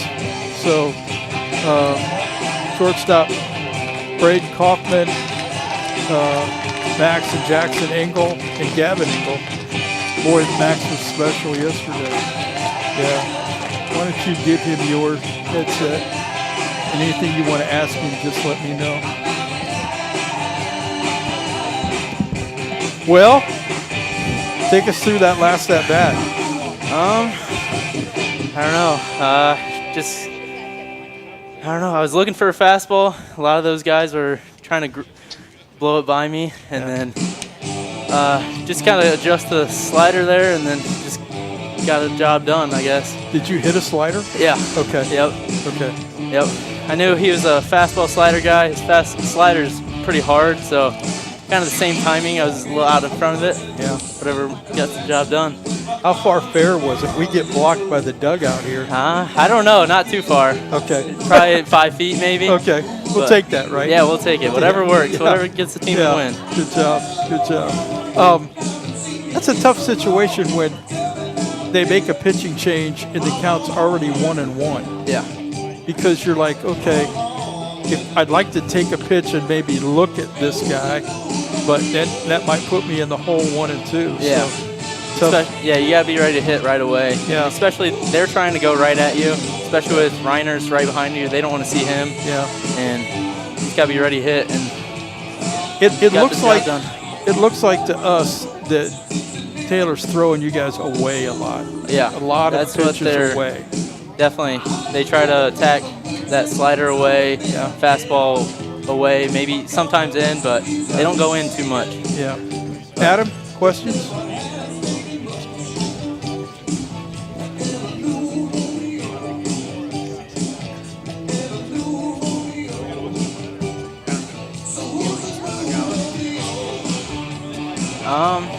Definitely those errors don't. We kind of kicked it around and doesn't help our pitchers, doesn't help our game. But I feel like we've had so many of these wins where we're last inning, we're just in the game no matter what. Yeah. And so, I feel like we always had the confidence that we're going to come back, and we're never out of it. Like no matter what. On the ground ball to you in the hole, were you thinking about I want to go to second for the force out and then change your That mind? last inning? Yeah. Yeah, I saw it go up. I tried to attack it, and I was going to try to turn and go 2. Yeah. But I just kind of lost it, and I don't know. Yeah, not a good one. I'm not trying to put you on the spot. No, you're good. Just curious. We know how the game is. We both played Yeah. it. So, but, well, congratulations, man. Thank you. Game 2. Let's go. Yeah, let's get another one. Let's split the series. Okay, we're going to go offline here for a little bit. You guys need to go get something to eat and all that good stuff, right? So, yep, we're done. But we're going to do game 2, right? Yeah, okay. We'll be back for game 2 in about half hour, 35 minutes, I think, is something that they're saying. Once again, thank you to the golden voice of Adam Roser, and we'll see you back here in about a half hour.